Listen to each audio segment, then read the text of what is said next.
Welcome to Left Turns, Right Hooks. I'm your host, Dan Lindsay. It's episode number 29, and we're just literally off the rails already because it's Tyler and I. And I mean, that's just the name of the game. It's off the rails prediction central here with Tyler and I. That's just what we do.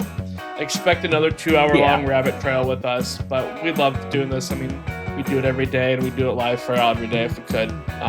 Maybe one day. But we love doing this. So maybe. I do welcome in Tyler. We have another NFL predictions, picks, pod, whatever you want to call that. This time we're focusing on 3 NFC divisions: the West, the East, and the South for the NFC. As I said on the last episode, we are doing the teams that are in our divisions that have the teams that we are fans for. Packers, Patriots for him. We are going to save those 2 divisions for our 3rd podcast of this trilogy and have a lot of fun there and probably talk an hour each about each division. So hold on to your butts for that one. But we're having a lot of fun with these. If you haven't checked it out already, we did the AFC North and South and West in the first episode. Again, this is the NFC West and East and South. Say that 5 times fast. And let me know if you actually did that or not. I'm not going to do that, and I don't expect Tyler to either. I will not be attempting that today. But Tyler, welcome back here. Looking forward to this. I hear you have a lot of hot takes that might make a lot of people mad at you, but hey, that's why we do this, right? Yeah, I thank you again for having me, Dan. Always fun to do these. But yeah, I don't know if I'd say I have a lot of hot takes. I do have several. And I think that there's going to be some fan bases that are a bit surprised on the good side of where they're at, but also on the bad side of where they're at. I think there's some teams that are kind of looked at as pretty bad that I think are actually going to be better than what they think. But there's also some teams that I think the NFL world is missing some key factors that are usually pretty good predictors of success, that are not there for certain teams that they're still saying are going to be pretty good, and I just don't see it. So I'm excited to see if we overlap in some areas.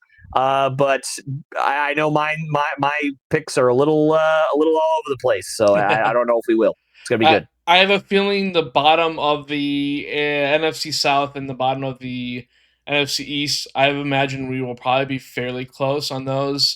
Right. And everything else, I think it's up for grabs. And honestly, I just wonder, like, I feel like the AFC, the division between the good and the bad, is a lot easier to sift through than the NFC. Because I feel like you have really only 2 or 3 really, really good teams in the NFC. Lions and Eagles, off the top of my head, maybe Commanders. 2, 3, maybe 4 teams. Without being too biased to Green Bay. And then a few for sure bottom. Saints come to mind. Maybe the Niners come to mind. Giants come to mind. And then everybody else is just in the middle. Like, it's just everybody has their pluses, everybody has their minuses, and it's like, I don't know. Yeah, for sure. I think obviously the AFC and the NFC are vastly different. I think a lot of that has to do with the quarterbacks. I think that most of the really excellent quarterbacks in the NFL are in the AFC. Obviously, that doesn't mean that there's no good quarterbacks in the NFC. That's not true at all. Obviously, you have your Jalen Hurtses and your Jared Goffs and, your Dak Prescotts and your Jordan Loves and, a lot of good draft picks that I think, are hopeful. Our teams are hopeful that are going to pan out soon. Your Caleb Williams, your Bryce Young, so on and so forth. But in the AFC, I mean, you got Lamar Jackson, Josh Allen, Justin Herbert, Joe Burrow, right? Like, there's just a lot of phenomenal quarterback play in the AFC that you just, obviously, Patrick Mahomes, right? So you've got a lot of great quarterbacks that are carrying teams to either excellent records or, unfortunately, in the case of Joe Burrow, literally just dragging the corpse of a Bengals franchise to 9 wins. Hopefully, I mean, it's pretty rough over there for him. But I mean, other than that, I mean, that there's a reason why John, and plus it's the divisions, right? I mean, I didn't even say CJ Stroud, like, yep. in the AFC, we haven't talked about the AFC East yet, but I mean, Josh Allen is the clear best QB in the division. It's not even close yet. Well, we'll get there. But it's, there's no wonder why that team's going to probably win the division. Obviously, the Texans. CJ Stroud is the best quarterback in that division, and it's not particularly close, and it's no wonder why that was right. So that's two of the divisions right there. And you got the Chiefs with Patrick Mahomes. We know that already. So it's just two completely different structures where the NFC, you have less really great elite quarterback play, but a lot of good quarterbacks like your Mayfields and Jordan Loves and your Hurtses and all that stuff with elite other talents, elite offensive lines, elite defenses. It could go in a lot of different ways. And chances are, Dan, neither of us are going to get it right. It's going to be it's going to be interesting.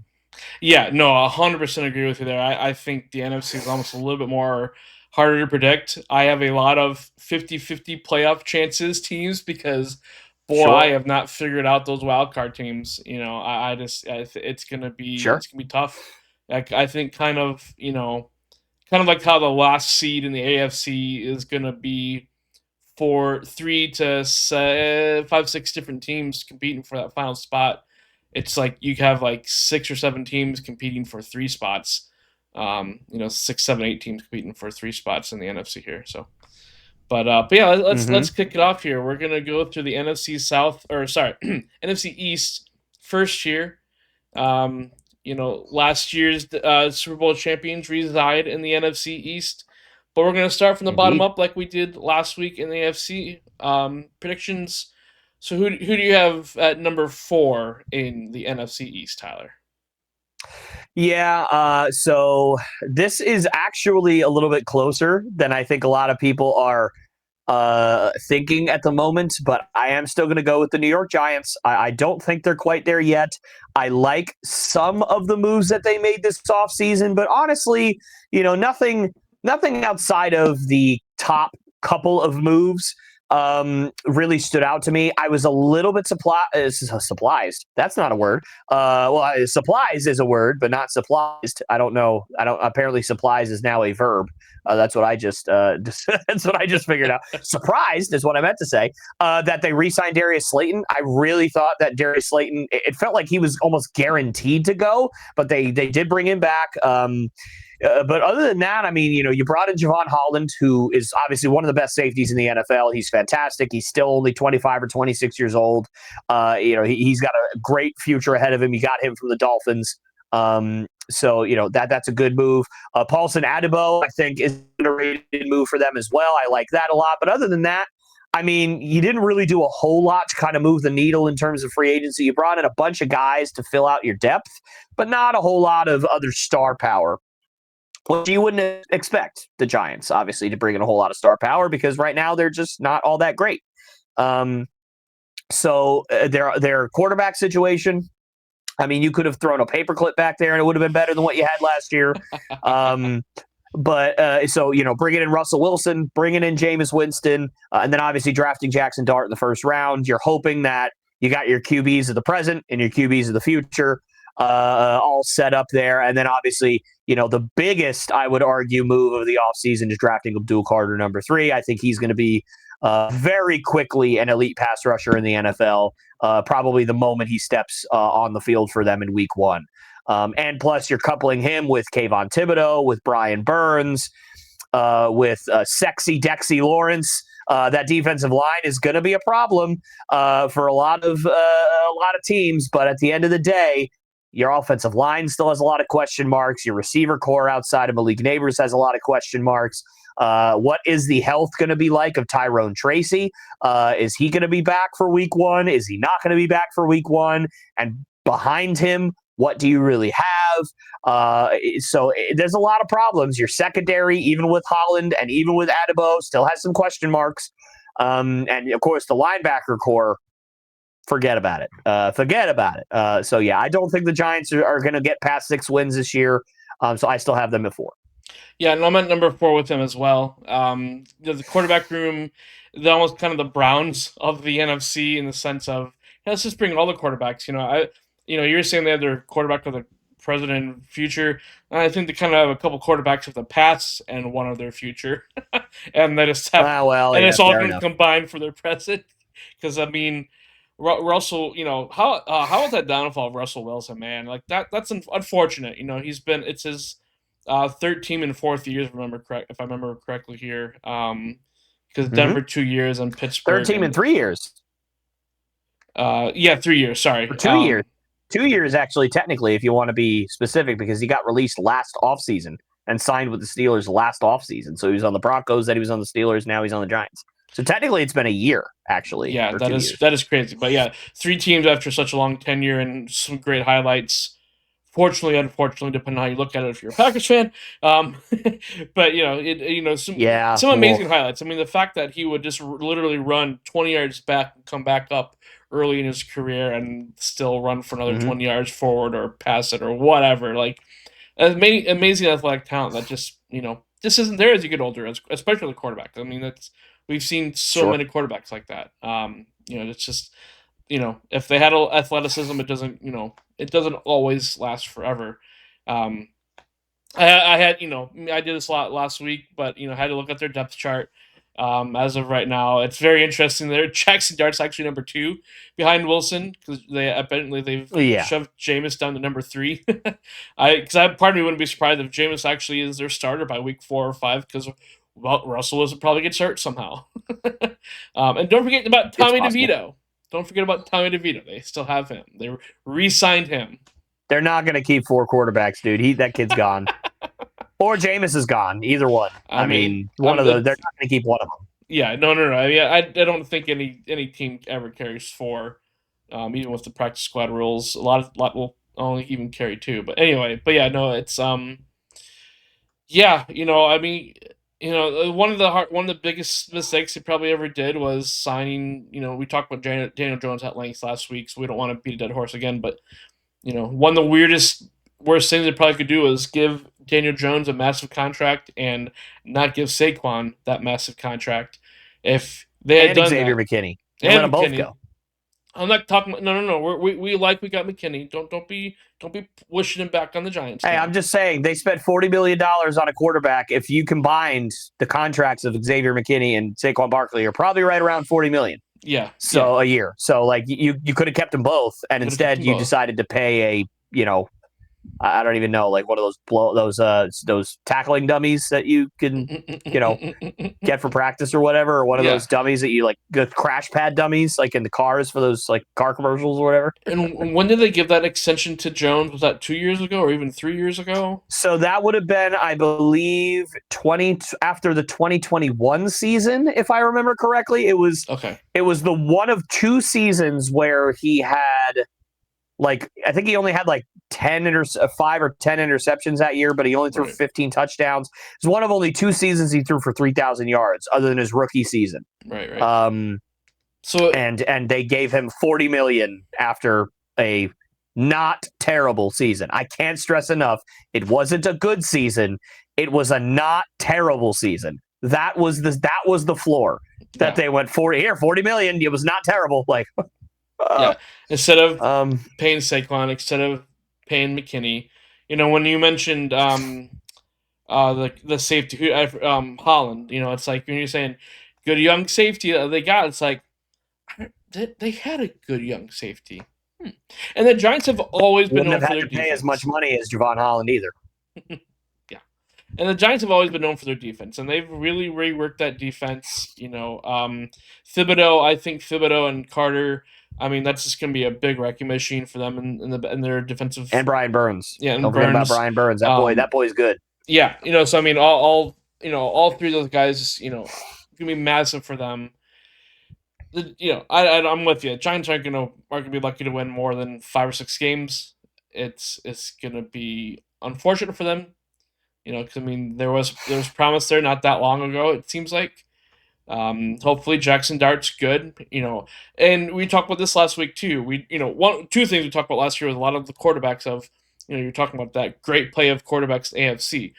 We've really seen it just go from one trio of Brady, Peyton, and Roethlisberger, and throwing Rivers there too, to the next trio or quartet that we have now in the AFC, and it's even more than just 3 or 4 guys. It's even more strong quarterback play there compared to the NFC. But it's kind of interesting how that goes. But the Giants, they've just never had that elite quarterback, but they've always had that good running game and great defense. And that's how they're going to build here again. And if Jackson Dart hopefully has the benefit of the doubt to sit, hopefully for the full season, whether it's under Wilson or under Jameis or both or whatever. I'm hoping they keep Wilson and Jameis just so they don't have to go to Jackson Dart unless neither of those guys walk on the field. But then I would still call DeVito and be like, hey, we don't want to put Jackson Dart out there yet. We want him to keep learning. Come back and play for us, DeVito. Win us a couple games that we shouldn't win. Fair enough. But yeah, Giants number 4. So for both of us here. Number 3, I'm assuming we're gonna probably be the same here. I've got the Cowboys. Yeah, I've also got the Cowboys. Honestly, for me, I'm really, really down on the Cowboys this year, Dan. I don't know if you also are, but like I said at the top of this thing, this is a lot closer than I think people are giving it credit. I mean, I think even if Dak stays healthy for the full season, which at this point is not at all guaranteed, I think the Cowboys are lucky to win 7 games. I really am not a fan of their roster. I can't really recall a whole lot of moves that they made in the offseason outside of a couple of defensive players that replace guys that left. Obviously, Solomon Thomas, I know that they signed. I know that they got Dante Fowler from the Commanders, but the Commanders don't need Dante Fowler, so it is what it is. They brought in a couple of running backs for that room, which is fine, but Javonte Williams is, I think, the best one of the ones that they brought in. So Yeah. So I'm not a fan of what they did. 2 guys they brought in. Yeah, exactly. And I do want to say, if you think about this, here are all of the players that have been extended this offseason for the Cowboys. Osa Odigizua, Kavonte Turpin, their electrifying kick returner and punt returner. Marquise Bell, there's one of their safeties. Tread Sieg, CJ Goodwin, Tyrese Wheat, and punter Brian Anger. You'll notice on that list is not Micah Parsons. And that has been the biggest story this offseason for the Cowboys is their unwillingness to pay somebody who is, just my gosh, one of the best defensive players in all of football. And without Micah Parsons, that defense completely falls apart. Mm-hmm. I like some of their other pieces, like DeMarvion Overshone. I really like at linebacker. He had a great year last year, really broke out. I believe he went to Texas, I want to say. So I like him quite a bit. But regardless, the Cowboys are a soap opera. They are barely a football team at this point. They are a soap opera run by a psycho that is he's like Two-Face. Is one day he'll wake up one day and be like, I just love Dak Prescott and I just want him to be my quarterback for the rest of my life. And I just love him very much. And on the flip side, you got Micah Parsons, who's I just think that Micah should shut his stupid mouth and never talk to me again. Right? There's it's a duality of man, and it's all in Jerry Jones. They're a soap opera. They're barely a football team. If Dak stays healthy, I think that they're lucky to win 7 games. And 2 of them are probably going to be against the Giants. Yeah. So it's. I kind of wonder if Jerry is just stuck in the 80s and 90s where it's I gotta have a good receiver, good quarterback, and a good running back, and I'm good. They don't even have a good running back. Yeah, they don't have that good running back. The best one they had last year is not even on the team anymore. 2 years ago they traded away Pollard. This past 2 off seasons ago. They let go of Pollard, who wasn't exactly earth-shattering, but he was good for them. And then this past offseason, Rico, I forget his last Rico name. Dowdle. Dowdle, yeah, and he's in Carolina now. So it's they've pretty sure they could have done a trade between the teams between Carolina and Dallas for Sanders and Dowdle, but they didn't. They just both picked up the leftovers from the other person from the other team. So whatever. But it's just that's just funny to me. But yeah, I mean, and they did trade for George Pickens. That's I guess that's we'll see how that goes. yeah, yay. I mean, CeeDee Lamb needs, another guy opposite of him to take some coverage off of him. Pickens, I think, can somewhat do that. I think he's respected enough as a receiver to be a decent number 2 guy, in that system. And you got Dak who can sling it. But yeah, the Parsons thing, I mean, Green Bay didn't go after Max Crosby or Myles Garrett, and there's one other person I don't remember, T.J. Watt. I don't expect him to go after a guy like Micah Parsons. I'll dream about it, and I know a lot of Packers fans out there are dreaming of it and trying to make it happen or whatever, manifest it, whatever stuff like that. But I just I don't think that'll happen. But I mean, one can dream.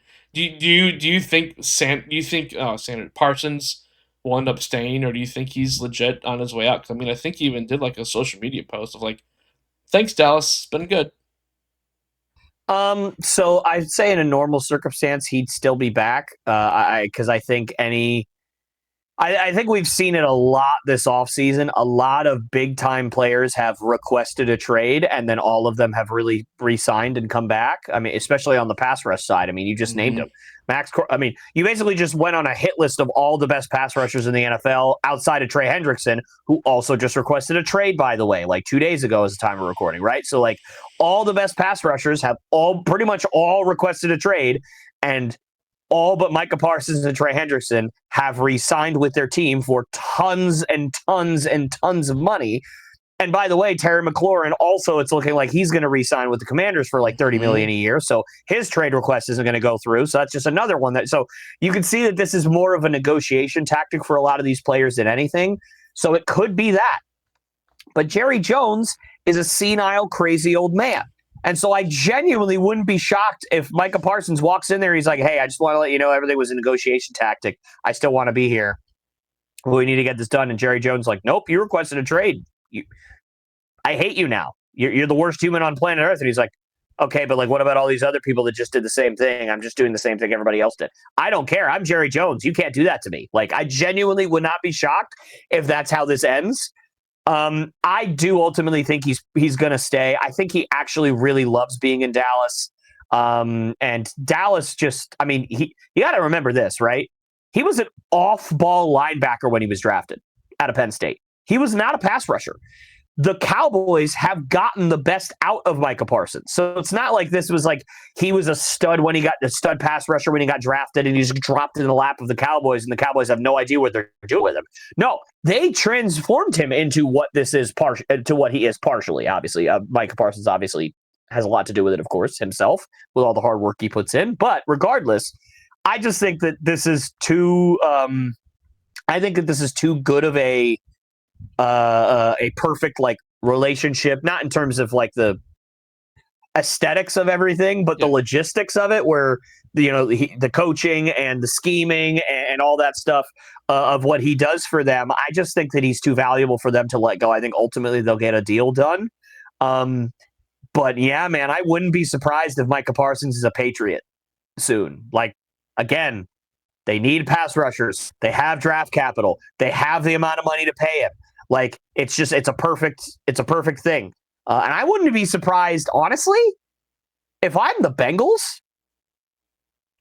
I might call up Jerry Jones and see if I can somehow convince this senile old man, hey, if you're going to trade Micah Parsons, why don't you take Trey Hendrickson? Neither of these guys are happy. Let's just swap elite pass rushers. But the Bengals, what they get out of it is they get 5 years of use compared to Trey Hendrickson, who's 30, whereas Micah Parsons is only 24 or 25. So, like, I would do that if I'm the Bengals. If Trey Hendrickson doesn't want to come back, I would rather give that money to Micah Parsons, keep him on the team, and his timeline matches Jamar Chase and Joe Burrow. I mean, they're basically the same age. Yep. So, like, to me, that might be where I go with it. But obviously, we're in la la land with that. Obviously, that's probably Like never going to Jerry. happen. But if I'm the Bengals, yeah, so is Jerry. Jerry's also in la la land, so I guess that's fair. But I mean, if I'm the Bengals, I mean, why not? Like, if you're gonna trade Trey Hendrickson, I would take a swing and say, hey, are you willing to, like, I think this is the best of both worlds. Like, we got to get rid of Trey, but we don't want our defense to be completely like the worst thing ever. And you want to get rid of Micah, but you don't want to look too bad. Hey, why don't you get the guy who led the league in sacks last year? Right? I mean, that's not a bad option. Jerry Jones might find that very enticing because, again, he's a senile old man, and that wouldn't be a good trade for them. But on paper, it looks like it's a good trade, and sometimes it's all that matters for Jerry Jones, right? So that might be where I go with it. But regardless, I think Micah Parsons is going to come back. I don't know about Trey Hendrickson though. This is getting real bad that the Bengals won't pay him. And apparently they're completely at an impasse contractually too. Like, this is not like this isn't a Trey Hendrickson has requested a trade, because that happened months ago. This is the Cincinnati Bengals are now openly fielding offers for Trey Hendrickson. Like, this guy might be dealt in the next couple of weeks. Like, it's getting legit here. So again, if I'm the Bengals, make a swing. See if I can get Micah Parsons. Yeah. Third time the charm for Green Bay. Yeah, I mean, that would be honestly, if I'm Green Bay, I'd go after him 100%. I don't know if he fits the Patriots timeline. I'm not sure if, I mean, obviously, if it's like Kyle Duggar and Freddie Jennings and a third-round pick, like, yeah, I'd do that for Trey Hendrickson if that's the asking price. But, like, if I'm the Packers, I'd give up a second for Trey Hendrickson, get you an elite pass rusher that, like, you guys want to win right now, like this year, compete in that division, beat the Lions, who are, a little bit vulnerable this year. I mean, that he matches your timeline a lot better than he matches the Patriots timeline. That's for sure. So he might be a little old makes more sense than the other guys. He might be technically a little old for the team, because I don't know if we have anybody over the age of like 28 on the team anymore. But that's fair. Yeah, you guys have a very young team, which is great. I mean, that's a great thing. But anyway, I see your point. Yeah, but back to the boys. I'd love to do about Parsons. And we were talking about before we even recorded, kind of like how positions have changed for the defensive side of the ball. Used to have very strict linemen, position wise, nose tackle, defensive end, linebackers, safeties were your free safety and your strong safety. And some of that nomenclature we just don't see as much anymore. And then, or a defensive end in one system, it's like an edge in another system, or a linebacker is outside linebacker in another, right? Yeah, so completely different looking at systems and stuff. But to me, Parsons just throws all of that out the window, because he can go play strong safety.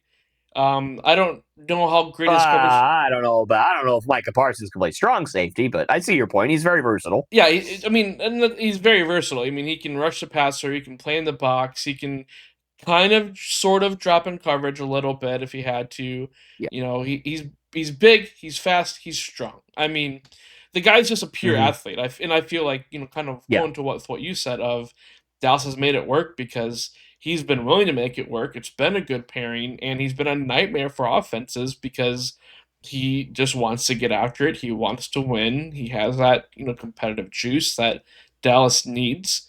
And it's just, I would hate to see him. And every time I lined up, and I'd be like, where's Parsons? Where's Parsons? I'm probably not going to still stop him, but at least I know where he's at. Yeah. And what scares me for you, Dan, is I think the best fit for Micah Parsons is the Detroit Lions.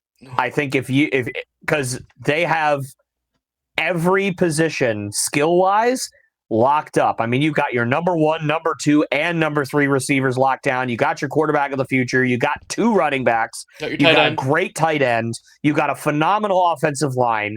You got your secondary pretty much locked down at this point. And Hutchinson is one of the best defensive ends. But the rest of your defensive line kind of needs work. If you can get rid of a second or a first and a second or whatever to go get Micah Parsons, and for the next 5 years, you're pairing Micah Parsons and Aiden Hutchinson. Like, that is scary to think about, but it just makes sense because when you're at that Don't level, put that into the world. I'm not the one that's making this up, Dan. Okay, this is. I'm not the first one to talk about this, but it's like when you're at the Philadelphia Eagles, Detroit Lions level, where you're like, you basically got everything that you could want, and every kind of signing you get is just a luxury at this point, or every great draft pick that you get is just a luxury at this point, or an upgrade from a guy you already have that you can trade to get more draft capital or trade for whatever. Like, it doesn't matter. Like, you can take swings like that and you can overpay and it still be okay. I mean, that like if the Patriots traded a first round pick and 2/3 for Micah Parsons, while I'd be happy to get Micah Parsons, I'd be like, oof, that's a steep price to pay. But if the Detroit Lions, where they're at right now, paid a first and 2/3 for Micah Parsons, I'd be like, yep. Because it's just the value doesn't, it's not the same for the Lions because you're hoping for the 32nd pick every single year. Anyway, it doesn't matter. Right.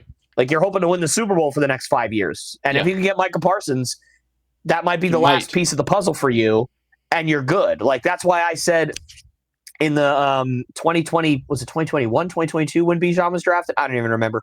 In that draft, I had the Eagles taking Bijan Robinson, and people were not very happy. Like, why? They don't need Bijan. And I'm like, yeah, they don't need anything else either, yo. Like, they don't need. They're the Eagles. They won 13 games last year. Everything's a luxury. If you're going to take a swing on a Pro Bowl running back in the top 10, you might as well be really, really good and not really need any other position. Meanwhile, the Falcons are just like, yeah, we won 5 games. Let's take a running back top 10. And we're like, okay, great. So like, to me, the value is not the same if you have a top 10 pick if you're that good versus, they took obviously Jalen Carter, which, I mean, is working out just fine for them. But the point is, like, value is different depending on where you are on your rebuilding timeline. If you are a rebuilding team and you're spending first-round picks, like, every first-round pick and every draft pick matters so much more because you need depth. But on a team like the Lions, they don't really matter all that much. Yep. Like, yeah, you can get a Brian Branch with a high draft pick and get lucky, but usually it's like you're just kind of getting a depth defensive lineman or a depth offensive lineman or a depth corner or something at that point. Like, you're not really swinging for the fences. So if you could use that pick and turn it into Micah Bleeding Parsons, you'd rather do that if you're at that timeline. So you'd rather just immediately get a guy that's really good that's going to help you right away than a guy who may not pan out at all. Yeah. So it just depends. Yeah, no, it'll be very interesting and very interesting to see where the Parson saga happens here. So let's move on to the rest of the NFC East. I'm very curious. I'm actually going to throw. I actually want to throw out our top 2 teams here. I feel this could be in one of those hot take moments and zones where I almost kind of put myself on the fence of this. So I'm just very curious of what your who your number 1 and who your number 2 teams are for the NFC East. Yeah. So I will say this, Dan. Last year, right around this time, you and I hopped on, I think it was your channel, and we did some NFL predictions, just like we're doing now. And I did not have the Washington Commanders making the playoffs. I did not think that they were going to be very good. And that was one of the very few things during those predictions that I got very, very, very wrong. And meanwhile, you, my friend, were ahead of the curve, and you picked them to make the playoffs. You picked them to win 10 games, and they ended up being even better than you had said. They were ridiculously good last year. And Dan, I am not making the same mistake twice. So I am actually picking the Washington Commanders to win the NFC East this year ahead of the Eagles. Now, do I think the Eagles are going to be bad? Of course not. That would be a ridiculous notion for me to sit here and think that the Eagles are going to take some huge step back where now all of a sudden, they're not going to be a Super Bowl contender or they're not going to be an elite team in the NFC. That's not true. Right. They are going to be an elite team in the NFC. I believe they are going to win 12 games. They're probably going to go 12-5. They're an excellent team. They did lose some pieces on defense, though, some really key pieces. And I know that the Eagles defense just keeps on churning out players that are really, really good, and they have a ton of depth, especially on the line. I get it. I know. Yep. But they still lost a bunch of key pieces, Josh Sweat, Milton Williams, just to name a couple, that, you're going to have to replace those guys. Right. You have guys there to replace them and take, bigger steps, but still you're going to have to replace them. Right. But I just think the Commanders are going to win 13. I think the Commanders are going to win 13 games. I absolutely – I mean, you want to talk about a perfect offseason? Mm-hmm. Well, before you get into them, I get into that, I'm here. I'm ready. No, I'm flipping. I'm still putting the Eagles as – and not with something you just said, I might regret this, but I'm still putting the Eagles as the winners of this division. I'm putting the Eagles and Commanders probably in the playoffs. I technically have the Commanders at a 50-50 chance in the playoffs, but I'm probably gonna. Whoa! But I know. I'm on the line, but I'm. Whoa! Because I can't decide. Like, do they catch lightning in a bottle, or are they actually legit? But part of me... Okay, yeah, that's fair. Okay, part of me is kind of like this, is the McLaurin trade is the one thing that I'm... Or not trade, sorry. Well, I guess, yeah. The saga. The issues, yeah. And, I mean, he should be re-signed. And I believe... And I know that Brian Robinson isn't, like, their best player.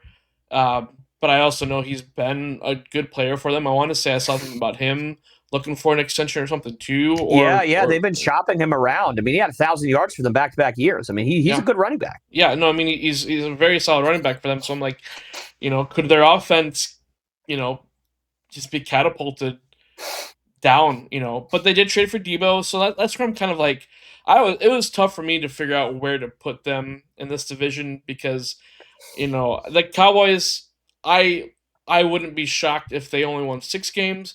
But I wouldn't be shocked if the Cowboys won 10 games because Dak is better than a lot of people give him credit for, I feel. He's not the greatest thing since sliced bread, but he's definitely, one of the better quarterbacks in the league. I mean, I think he led the league in yards and touchdowns just like 2 years ago. So I feel like Eagles, Commanders, Cowboys, a lot, they're wrong. You lose the wrong game, it could really change a lot for these guys. But it's... Right. So the uncertainty around the Commanders is kind of where it's like, I really don't know what to do with them.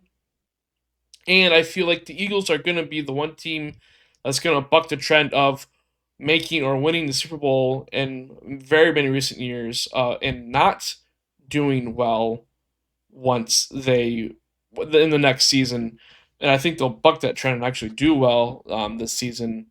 But yeah, I'm sticking with the Eagles here, Commanders second in the division, but I don't blame you for putting the Commanders in first here because I mean if all the drama goes away and they have everybody, I mean, just kind of counter to my argument, if the Eagles, regression is a thing. Like if the teams are going to be gunning for the Eagles won their division, they're going to be playing the top teams everywhere among on what I'm assuming is probably decent divisional schedule as well for them. So, I mean, it's like it's not going to be an easy road for them to get back to the playoffs, back to Super Bowl, win their division. So I feel like a lot of the arguments that I like for the Eagles, you can very easily use against them. And yeah, I'm not surprised you're kind of going with the Commanders here. So, and I'd love to hear kind of some other, some guys that you're about to get into of, what really excites you about the team for the Commanders. Yeah, absolutely. And I think you definitely also brought up a point that I was going to harp on, which is that Super Bowl slump is a thing. And again, I'm not saying that the Eagles are going to be bad, right? I know I've made that clear already, but we're making sure, because listen, there's going to be clickbait out there, right? Where it's like, oh, Tyler thinks the Eagles are going to lose 12 games. No, I don't. Relax.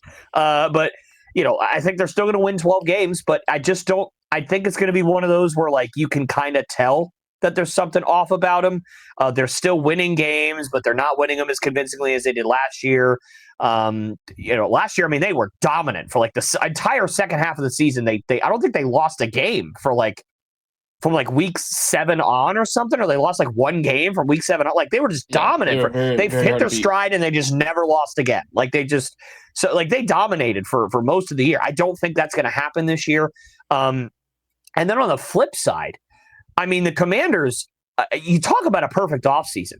You brought in Javon Kinlaw, who, obviously Niners guy, one of the many defensive pieces to leave the Niners. He's going to help. He's going to help that defensive line out quite a bit. Couple of good Patriots players that you brought in. Dietrich Wise is basically going to replace Dante Fowler as one of your pass rushers. Dietrich Wise had a pretty good year last year. Is one of the best, more consistent pass rushers for the Patriots, but they didn't really have much of a pass rush last year, so that's not saying a ton, but I still think that he'll be good for them. And then Jonathan Jones, the Commanders' secondary had a lot of problems at certain points last year. A lot of that had to do with health, but a lot of that had to do with depth. And I think he's really going to help you out in your slot, and especially with depth. And then obviously you're looking at like a guy like Michael Gallup, who you brought over from, I'd say technically from Dallas, but I actually technically think he was retired before they brought him in. And he's had a really good preseason so far. He looks like he's picking up right where he left off. I think people forget how good Michael Gallup was for Dallas a couple of years ago. Mm-hmm. So if you could get a lot of that back, I mean, you're really going to have a really good depth piece there. And then they re-signed a lot of players that were really important last year. Zach Ertz and Bobby Wagner, probably the two most important re-signings to bring back. And then the biggest, moves of the offseason, like you mentioned, trading for Deebo Samuel, getting more depth of that and that wide receiver group. And also the biggest one that I think people aren't talking about, one of the biggest problems that the Commanders had last year was protection on the left side for Jaden Daniels. That left tackle spot was a big issue. You traded for Laramie Tunsil, right? So that is solved. Yes, he did have a lot of penalties last year, but when you dive into the pass protection grades and the run protection grades, you take penalties out of it, he is still a top 5 left tackle in football.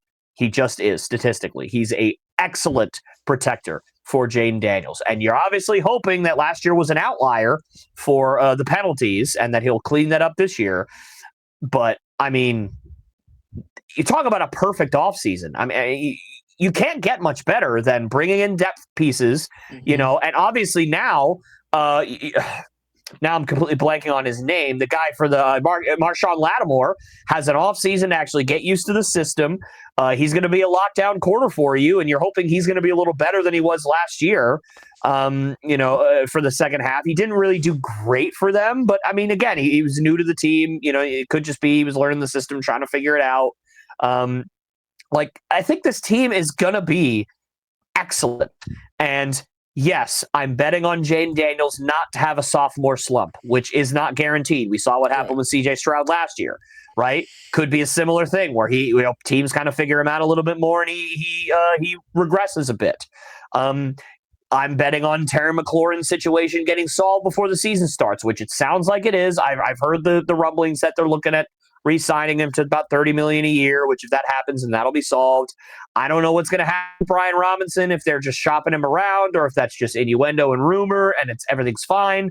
But if he stays healthy and he stays there and he's not super upset about everything and plays like it, then he'll probably have another 1,000-yard rushing season or at least close to it, right? I mean, And then you got a guy like Zach Ertz, who, if you saw what happened to him last year, he struggled for the first half of the year. And then from like week 9 to week 17, I think he had 7 or 8 touchdowns. Mm-hmm. So like he became a consistent red zone threat for the Commanders last year. And if he can replicate that over an entire season, I mean, you got a guy that could genuinely get double-digit touchdowns at your tight end spot this year. Yeah. So I just think that the Commanders, you've improved your offensive line, which you desperately needed. You improved your wide receiver core, which you desperately needed. You improved your defense, combination of trade deadline last year and your offseason this year, which you desperately needed. And you won 12 games without all those things last year. So I just think with another year of Jaden Daniels, with all those improvements, winning one more game than you did last year is not a bananas crazy thing to think. Yeah. Especially with the Giants in your division, with the Cowboys getting worse, and I think the Eagles getting worse as well. That's to me. I think that you have a legitimate chance to not only be the best team in the NFC East, you have a legitimate chance to have the best record in the NFL if you're the Commanders this year. I'm really high on the Commanders. I really am high on the Commanders. I'm not making the same mistake I did last year and overlooking them. I did my homework this year. And of course, what that's going to mean is they're going to win 6 games. Washington fans, pray for your Honestly, it's just the way it is to me. And honestly, I'm looking up who we talked about this last week. The NFC East is playing the entirety of the NFC North and the entirety of the AFC West. Yeah, that's a tough schedule, but I think the Commanders can handle it, man. I really do. It's gonna be tough for all those teams. So I mean, like division. This is one of the divisions to me where intra-divisional games are always important because Dallas can go into Philly and win. They've done it before. Philly can go into Dallas and win. Vice versa. Giants will somehow always pull that one random division game out that they shouldn't have won and win it. So I mean, like you can't take these. It's to me it's kind of like the NFC North where you play up for your division opponents because it's just bad blood between everybody, just everybody. So it's just it's the same in this division to where everybody wants to play up. You have the defending champs in your division. Teams are going to be gunning for them a lot more than usual. And so it's just going to be interesting. It really will. Right. It's the NFC conference is just, the Wild Wild West as it is, I feel. Yeah.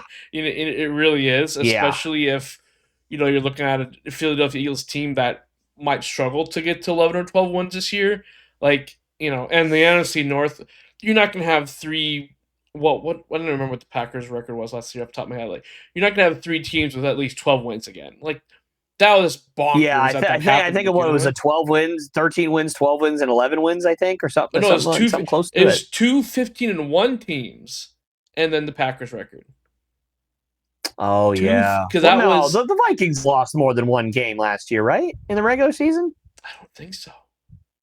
Did they go 15-1 and suck that bad? Because that would be a historically bad. Maybe they went 14-2 loss. Maybe they went 14-2. Yeah. Well, they would have been 14-3 if 14-3. Sorry. So 15-2. I think it was 2 15-2 records, or it might have been 15-2 and 14-3. They went 14-3. Yeah. Okay. So they went 14-3. Okay. But yeah, still. 15-2, 14-3, and then 12-4 or whatever. Yeah, so 3 teams 12 or whatever. 12-4 I think would have, or 12-5 would have won almost every other division outside of maybe the NFC East last year. Well, yeah, yeah, for sure. That's insane. So that's not going to happen again. Maybe. No. I hope not. Good Lord. If JJ McCarthy's that dude, we're all in trouble. We're all in trouble. We're all in trouble. It's just. JJ McCarthy slinging for 5,000 yards this year, just going, what the heck is going on? What ACL? Fling.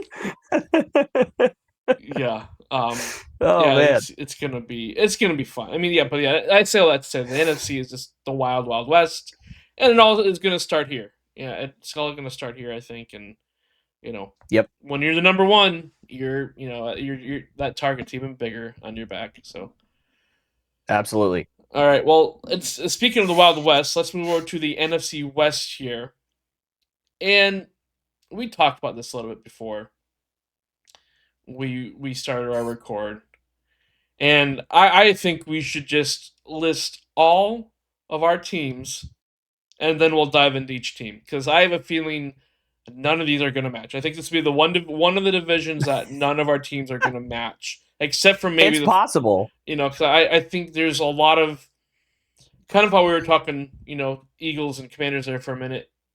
I think it's this division, or we'll probably the division winner the same. I think teams 2 through 4 could look so different. Sam Darnold makes. Oh yeah. Sam Darnold's going to make or break the Seahawks for sure. And I know, and I think you want to get into that more. But yeah, I say we just go through our teams.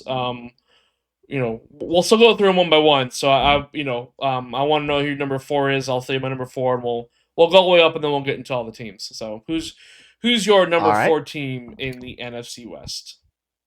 My number 4 team in the NFC West is the Seattle Seahawks. Oh boy, yep, you're gonna make a lot of people mad. Mine's the Niners. Yep. Yep. All right, let's continue here. Who's your number 3? My number 3 team in the NFC West is the San Francisco 49ers. All right. I can see that. My number 3, and this is a tough one for me, is the Cardinals. And before we continue with the number 2, number 1, I'm assuming you're putting both the Seahawks and obviously you're putting the Seahawks chances at basically Zote for the playoffs. Where are you putting the Niners' chances for the playoffs? Also less than 30%. So Okay. so I don't think either of those teams. Look, the NFC is so crowded. Like they're not better than that they're not group. a top 7 team. Yeah, neither of those teams are top 7 teams in the NFC, and I don't think that's a particularly crazy thing to say. So I mean, when you've got the Packers, you've got the Lions, right? Which obviously we won't get into those until next week. And then you may. I mean, who knows how good the Vikings are going to be, man? Like the Vikings, if JJ McCarthy is any good, I'm not saying they're going to do what they did last year. 14 wins was bananas, but like they could win 11 games easy. Yep. If JJ McCarthy's any good with the great defense that they have, with a great offensive line, with elite receivers and a really good running back like Justin Jefferson, Jordan Addison, TJ Hawkinson, and is it Jacobs? Aaron Jones, the other Green Bay running back. Sorry. It's fine. Aaron Jones, like JJ McCarthy has all the tools to actually be pretty good. If he's even serviceable this year, they're going to probably win 10 or 11 games. Like they have the team to do it.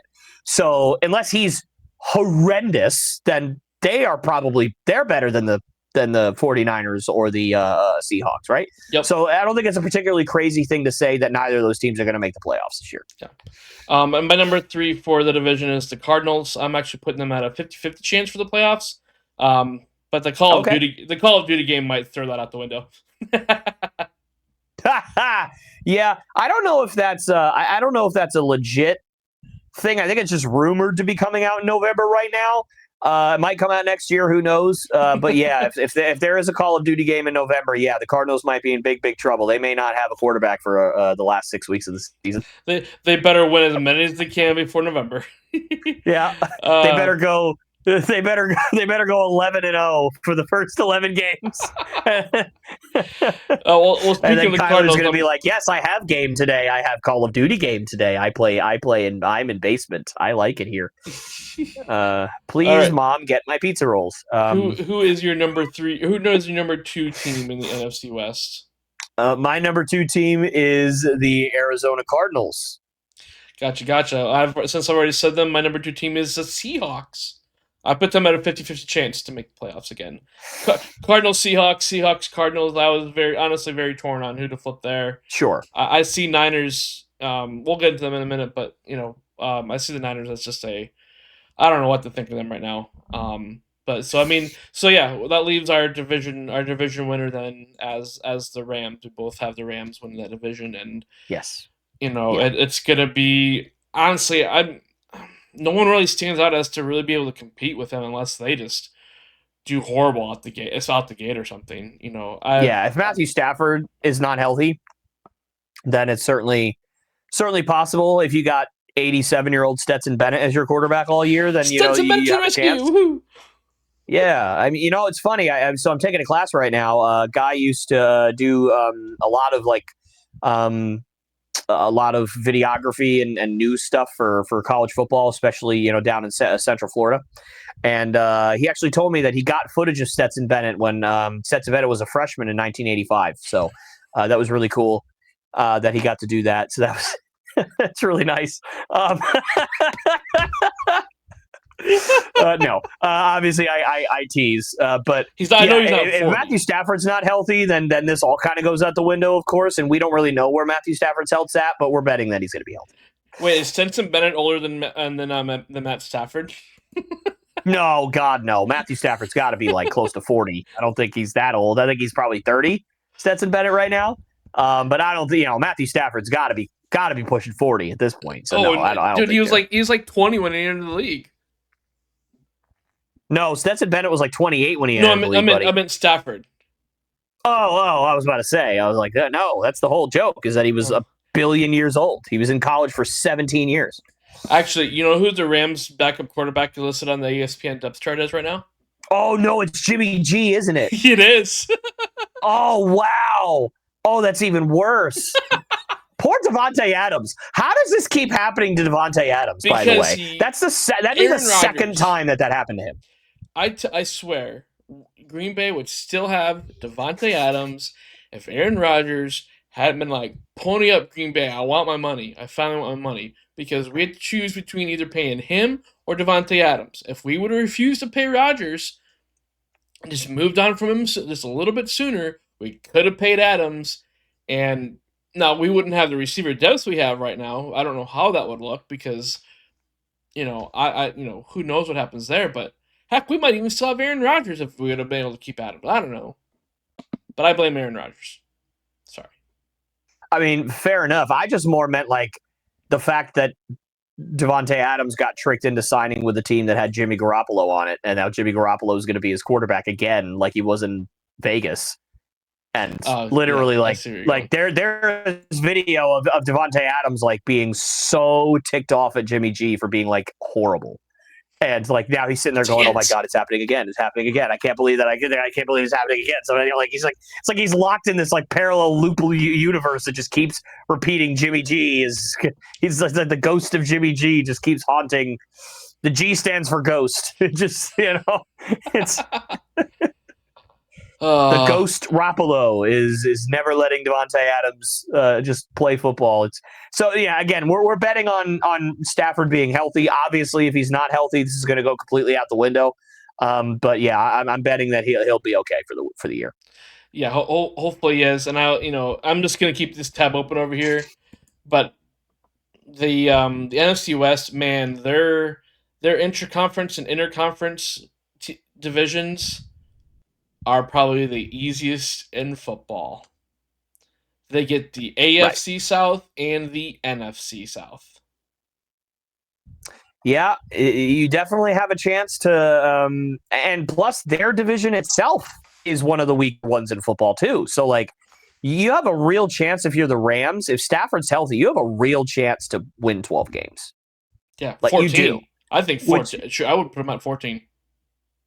I mean, they could. I didn't want to be that bold. I didn't want to say the Rams won 14 games. That seems a little bold, but I understand, where you're coming from. If everybody else, if the Cardinals are as bad, and Stafford's healthy, and everybody else stays healthy, and your defense continues to be elite, and other teams that you're playing against take a step back, and that's certainly a possibility. I don't think they're better than the Texans.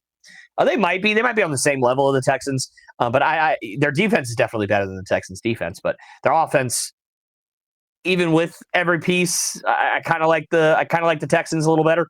I think it just had more depth, but who knows? But yeah, I love the Rams this year. I think that they are legitimate contenders in the NFC.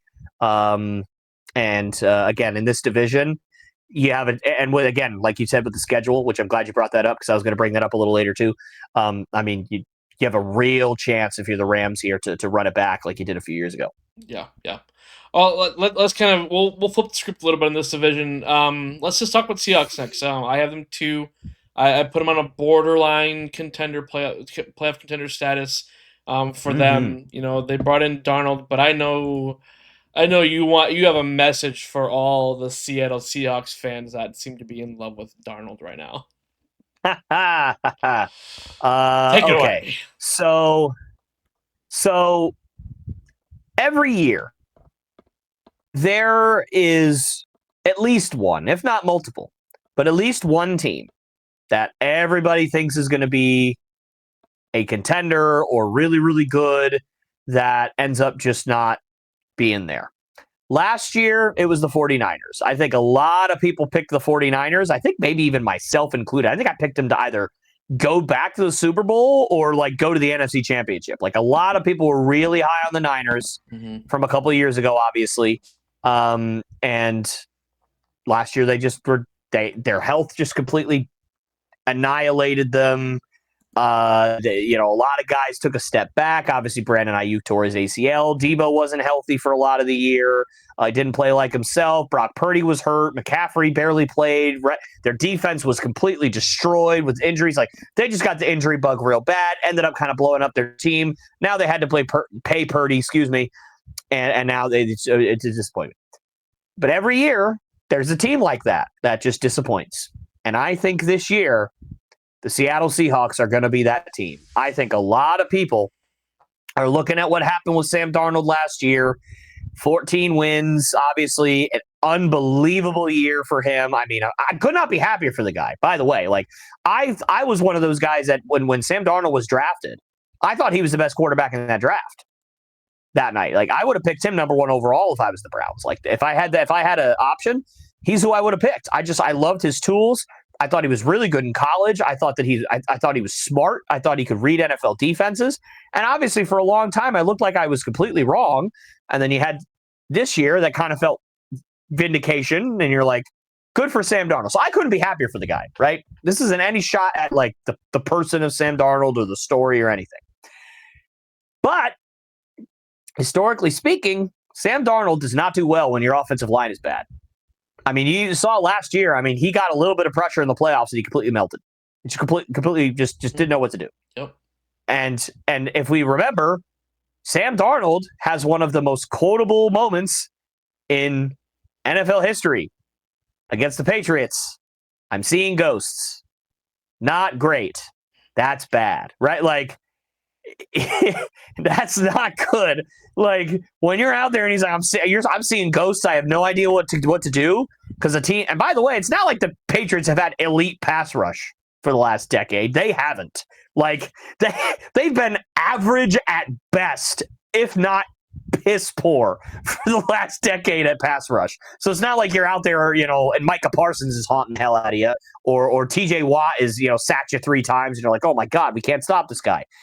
Like it was Matt Judon, who was obviously really good, and Dietrich Wise, and an 88-year-old Jamie Collins. Like it just wasn't it wasn't great. So Sam Darnold really struggles as it pertains to not having a great offensive line.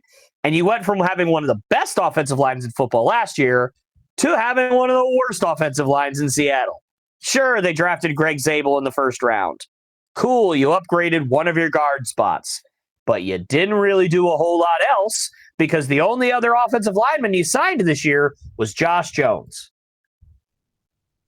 That's not going to do it. I don't know if you're in agreement with me, Dan, but that ain't going to do it, right? And he's not even a guy that I would classify as a tackle or a guard. Like he's just a guy that kind of plays a bunch of different positions and can play everywhere, which is good to have. I'm not saying he's a bad player or anything. It's just it's not like oh, he's a stalwart tackle that can step it. He's not really that. He's not really a guard. He's just kind of both. He's just kind of an offensive lineman, generally speaking. So that's not going to do it. And sure, you went out and got Cooper Kupp. Great. You got DeMarcus Lawrence. Awesome. You got Marquez Valdez-Scantling to have some more depth on your wide receiver corps. You got MVS to drop a ball for you on the 10-yard line on a 60-yard pass. Yes, absolutely. Because there's a chance he may catch one day, right? And so people keep signing him because he gets by people, and then maybe he'll catch it sometimes. Yeah. So it's anyway. Regardless, yeah, sure. You brought in Cooper Kupp. You brought in DeMarcus Lawrence. That's nice. I don't really care. Your offensive line is bad. Jackson Smith and Jigba, obviously, I'm an Ohio State guy, Dan. I love Jackson Smith and Jigba.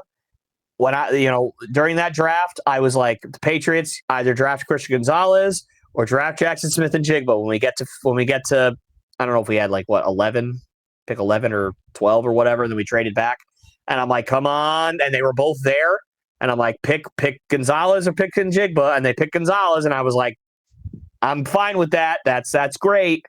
And the Seahawks got him, and that's great. But he's never been a number one wide receiver in his entire career. So he's always had DK Metcalf on the outside. He does not have DK Metcalf this year. He is in Pittsburgh now. Yep. And Cooper Kupp is not a pure X. He is more of a slot guy, just like Njigba. Njigba likes to work the middle of the field. Kupp likes to work the middle of the field, right? So it's, how's that going to go? I don't know. But the point is, teams that are like, what I look at in terms of if I think a team's going to struggle is the quarterback situation. Is the quarterback, does he have a chance to regress pretty hard? Is the defense really good? Which in Seattle, it's not really. It's like average, I guess. Maybe slightly better than average, but like not like elite. Like it's not like the Rams or something like that. And the offensive line.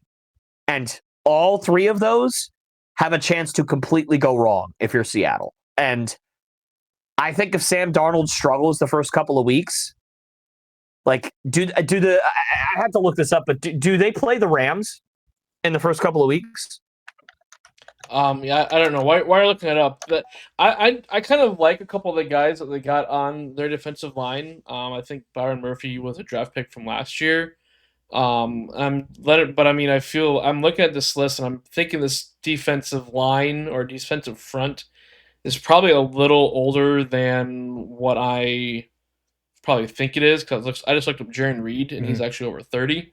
Leonard Williams, he's probably got to be around that 30. DeMarcus Lawrence, like he's not what he was a few years ago in Dallas. Right. And again, that might have been the system because you got Micah Parsons. So he could, Lawrence could actually do more stuff. Leonard Williams at 31. This is one of those where I kind of want to change my pick now, but DeMarcus Lawrence was 33. To where they could still be good if Darnold is close to what he was last year or serviceable. Like they could be good in this division. Absolutely. I'm just betting that he's not going to. I'm basically just saying that Sam Darnold's going to completely suck again. Yeah, which I don't want to happen, but I just kind of feel like it will. Minnesota was great for him because, again, like you mentioned, it had the line. It had one of the best, if not arguably the best receiver. Jamar Chase might have something to say about that, though. But arguably, Jefferson is one of the best receivers in the league. Sure. One or two. Yeah, he's up there. Kupp is kind of the one of those guys that's kind of defied age. But, like you said, JSN, I don't know if he's really had the opportunity to showcase what he can do, because he was highly touted coming out of Ohio State. Because the last 2 years he said DK, but he's also had Tyler Lockett. Tyler Lockett, has never been like, whoa, showy and outstanding and everything like that. But Seattle lost a lot of guys. We'll talk about the Niners here in a minute, like how many guys they lost, but Seattle lost a decent amount of, changed out a lot of places. And elevated some guys. And I'm looking at the depth chart. I'm just keeping these tabs open as we go here, because it's interesting. Because like I said, that their base defense, I'm kind of like, I recognize this name, recognize that name. Oh, they're older than I remember. Outside of Byron Murphy, I think. But the guy that you mentioned, Josh Jones, that lineman, on ESPN's depth chart at least, he's listed as the backup right tackle. Yeah. So, like, again, that's the only person you brought in. Yeah. Other than you Greg lost Zabel. DK. Like, that's not going to cut it. Yeah, I think the big thing is, that their departures, a huge list in front of me here, but they released Tyler Lockett, but they let go of, or maybe they traded DK, but yeah, just looking DK, it's. And they traded Geno. Like, I feel like, Geno's never been great either, but I feel at least Geno had the,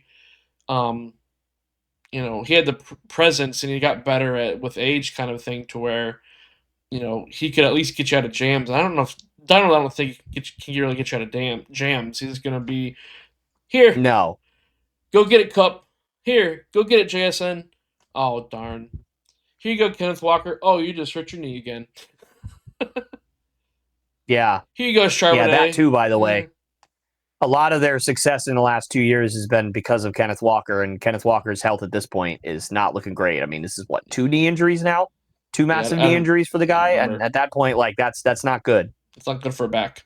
That's not good for a player. And then you're a running back. That's just even worse. Yeah. And I mean, you got guys like Saquon that have had multiple ACL tears that are still very effective. Like, I'm not saying that Kenneth Walker is going to be like terrible, but Right. it's just like if you're betting on Kenneth Walker to come back and be like as great as he used to be after multiple, knee injuries like this, like that doesn't happen a ton of times. Like, yes, you got your outliers like Saquon's, but a lot of times it's just like J.K. Dobbins. Like Dobbins is okay, but Yep. like that's he was really good before he had all these knee injuries, and then now he's just okay. Yeah. So I'm thinking I'm looking at name recognition. That kind of what put me at number 2. But man, I almost feel like the Rams are going to be like that, 11 to 13, maybe even 14 win range, and Seattle, Arizona, and San Fran. All of those teams could win as few as 5 or 6 games, and 1 or 2 of those teams could maybe win maybe 8 or 9. But they could all literally finish with the same record. Yeah, and that's why I put the Cardinals at 2. I really like the Cardinals. I love what they did this offseason. I'm trying to pull it. Yeah, Josh Sweat, Dalvin Tomlinson, Keem Davis-Gaither. That's 3 really good pieces to help out your defense, right? Obviously, Keem Davis-Gaither, underrated linebacker, got him from the Bengals. Obviously, kind of the Bengals, you look at like Bengals defenders and like nobody really cares because the Bengals defense has been really bad. But Davis-Gaither is a tackling machine. He's a guy that really can help you out in that way. Obviously, we know what Dalvin Tomlinson can do as a run stopper, and then Josh Sweat, terror in the Super Bowl last year. We all know what he did. We all know how good he could be as a pass rusher. So you got guys like that. You re-signed a lot of guys. You've had good drafts over the last couple of years. Trey McBride was a top, I'd say 6 or 7 tight end going into last year. I think now he is the number 3 tight end in football. I think you got Kelsey, you got Kittle. You could probably put Kittle at 1, to be honest, at this point, because Kelsey had not a great year last year by his standards. So you can put Kittle at 1, Kelsey at 2, and probably Trey McBride at 3. I mean, he's that good. Mm-hmm. And he had, what was it, like 111 catches for 1,300 yards or something last year? It was a lot, ridiculous. Yeah. It was. I mean, he had a ridiculous season last year. So, I think if he can replicate, I don't think he's going to do a whole lot better than that, because that's asking a lot. I mean, 111 catches is a lot of catches for a tight end. So I don't know if you could ask for more than that. I think you could definitely get more out of him in the red zone. So I'm interested to see how that goes. I think he only has like 6 career touchdowns or something like that in 2 years, or 5 career touchdowns in 2 years. So I'd like to see more out of him in the red zone. I'd like to see, them scheme him open more often in the red zone. But then you got Marvin Harrison Jr., who had a decent year last year. I think he had just short of 1,000 yards. Not a bad year, not a great year. Right. So I think this year is going to be that year where he takes a step forward. And he kind of figures it out at the NFL level a little bit. Gets over that 1,000-year mark. Maybe he's, more of a guy that is going to get 100 catches. But maybe he's only a guy that gets 75 catches, but still goes for 1,100 yards because he's a deeper threat. Right, who knows? Right. We'll see what that. But I think he's going to take a step forward this year as well. So combine that. They've always had a pretty good offensive line because they draft that position really, really well. I think there's just more certainty with healthy leaps of faith, like with young guys like McBride, like Harrison, that I'm willing to be like, yeah, they'll probably improve, but I like their improvements on the defensive line. I like their offensive line. Obviously, Kyler Murray, when he's healthy and engaged, is a pretty good quarterback. He's not a great quarterback like we all thought he was going to be, right, but he's definitely not a bad quarterback. He's definitely... Well, no, but he's a borderline top 10 quarterback when he's healthy. Yeah. Yeah. So like that's pretty good. You take that if you're the Cardinals. So I think that's enough to get you to 9 wins, which is why I put them at 50-50 in the NFC. Right. I think if you get 9 wins, that is the definition of a 50-50 shot of making the playoffs. It just depends on how the rest of it kind of falls out. If they get 10 wins, which is going to be that's a stretch. Like you're really like everything would have to go right for the Cardinals to get 10 wins. But like you said, in this division, I could very easily see them beating the Niners twice. I could see them beating the Seahawks twice. And they've got a pretty easy schedule for the rest of the season outside of a couple of games here and there. Like I think they're playing the Seahawks are playing the Steelers actually, I think in week 2, not the Cardinals, but outside of like the random game here and there where they like maybe they play like the Chiefs like randomly or something. Right. But for the most part, you have a pretty easy schedule. I think they can get there. Yeah, I mean you have the NFC South. So, I mean, you have a win for the Saints, probably going to beat Carolina, or a good chance to beat Carolina. Yeah. And then a toss-up between Atlanta and, so let's say you split that division 2-2. AFC South, let's say you go 2-2, maybe 3-1 there. Depending on how you do against probably Jacksonville, I think is kind of your determining. But even if I think you're going 3-1 against the South. I don't think Jacksonville's better than the Cardinals. Yeah, so between and those, so what are we up to there? 5 wins there. Let's say they go 4-2 in division. Yeah. So I mean, that's 9 wins right there. They're as the NFL schedule listed as the 17th game. They play the AFC North. Whoever finished. Where did Cardinals finish last year in the NFC West? Were they second in the NFC West last year? I believe they finished third last year. I think the Niners were last. I think the Seahawks were second. I think the Cardinals were third. Yeah. Sure. So I mean, they probably play Cincy then for their 17th game. Because that's listed as AFC North. That's tough. Yeah, that's tough. But I mean, between the NFC South, AFC South, and interdivision, 8-9 wins. Yeah, it's actually very attainable there. Yeah, for sure. And again, like I said, 10 wins is like, whoa, the Cardinals, like good for them, right? I think 8 or 9 is probably the more realistic, like you said. And I'm going with 9. I think that they're going to surprise a team. Like I think that they, like, it's one of those things where, like you said, like 2-2 against the NFC South. Like I think they beat the Falcons. Like I think they go 3-1. I think they lose to the Bucs, obviously. And I think they beat the Falcons, and that's your 9th win right there, right? So like that's an easy one, I think, for me. And I think people forget. I think it was in week like 14. The Cardinals were first in the division. Like they were better than the Rams. That's right. 12, 13, whatever it was. I might be off on the week, but late in the season, they were like leading the division, and then they just kind of had a late season fall off. But I mean, my goodness, like they were rip roaring and ready to go late in the season. Like, oh man, I think we might have to start taking the Cardinals seriously. And then we didn't. But the point is they were really good for a lot of last year. And I think that, a couple games go different ways for them. They could have won that division last year for sure. There's a lot of intriguing pieces on this team, a lot of good young players on this team. Like you said, Kyler, I don't know if I'd go top 10 conversation, but I don't think he's far off from that, honestly. That's why I said borderline. Obviously he could be 12 or whatever. Right. But I mean, he's definitely, he's definitely one of the better quarterbacks in the league. He can be. He has that potential. And yeah, the division they're in. And I don't mind that backfield, honestly, either. I think. Nope. James Conner is very underrated. And Trey Benson, I think that's a decent punch there with them. Like everybody, it comes down to health.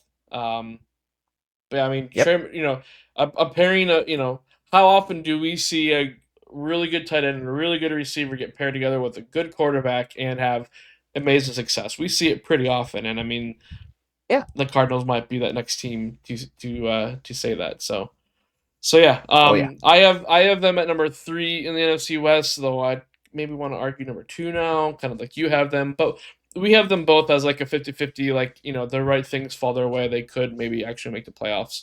I'm very much regretting. And then there's the Niners. I'm very much regretting putting Seattle at number 2 in my division here. But hey, fair I was right about Washington. I mean, they could. Last year. I could be wrong.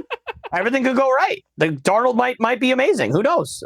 I hope that happens. I really do. I don't want the Seahawks to be bad because I love Sam Darnold, but I just it's just I don't know. What I do find interesting here, though, is when you just mentioned the Niners, I have them as my worst team because, we just talked about a lot of departure from Seattle. I feel like San Francisco lost like almost every defensive starter and one of their better linemen to Green Bay in this past offseason. They lost so many people. They traded away Debo, and I mean, I feel like by trading away Debo and losing, one of the better guards in the league, like their whole offensive identity is going to change. You don't know what you can get out of CMC. He's still got age on his side, but not much longer.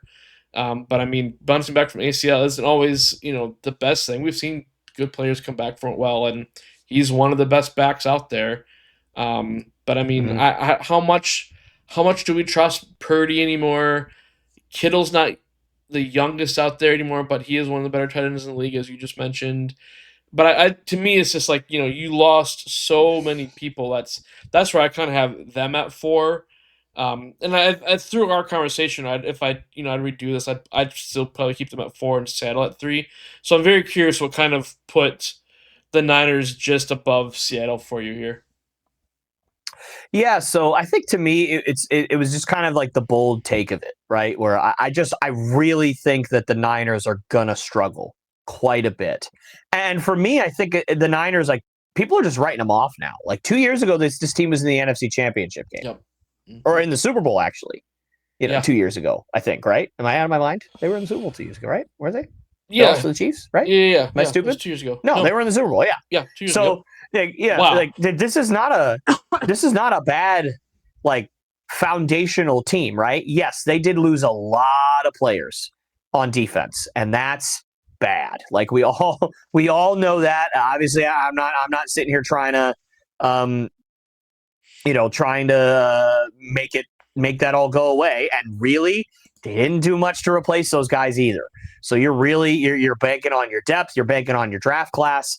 You're just really hoping that guys take a step forward. But I do think that, you still have some decent pieces. I like Brock Purdy. I think a little bit more than most people like Brock Purdy. I think that he's still I think he's overpaid, obviously, but a lot of quarterbacks are overpaid. So I don't think that is like a super I don't think it's a big like knock on him. Like there's several quarterbacks that are overpaid. No offense, buddy. I think Jordan Love's overpaid. But I just think a lot of quarterbacks are overpaid. Like I think, and it's not because Jordan Love's bad. I just think that he's not $50 million good. Like that's Patrick Mahomes money. You know what I mean? Like that's he's not Patrick Mahomes, is getting paid, so he shouldn't be making Patrick Mahomes money. You know what I mean? What? But Patrick's getting paid like 80 a year, so Well, yeah, probably, but regardless, Brock Purdy is a little overpaid, and so but I still think he's good. I still think he's a serviceable quarterback that can run that offense well, and I just trust that coaching staff to kind of get the best out of those guys and to still run the system. I still, even without Debo, like the receiver core that you have. Obviously, you still have Brandon Ayuk, who knows what we'll get out of him, but Jawan Jennings had a breakout year last year, I think somewhere around 1,200 yards and double-digit touchdowns for him last year. Had a 3-touchdown, 200-something yard game at one point last year. Was really, really good.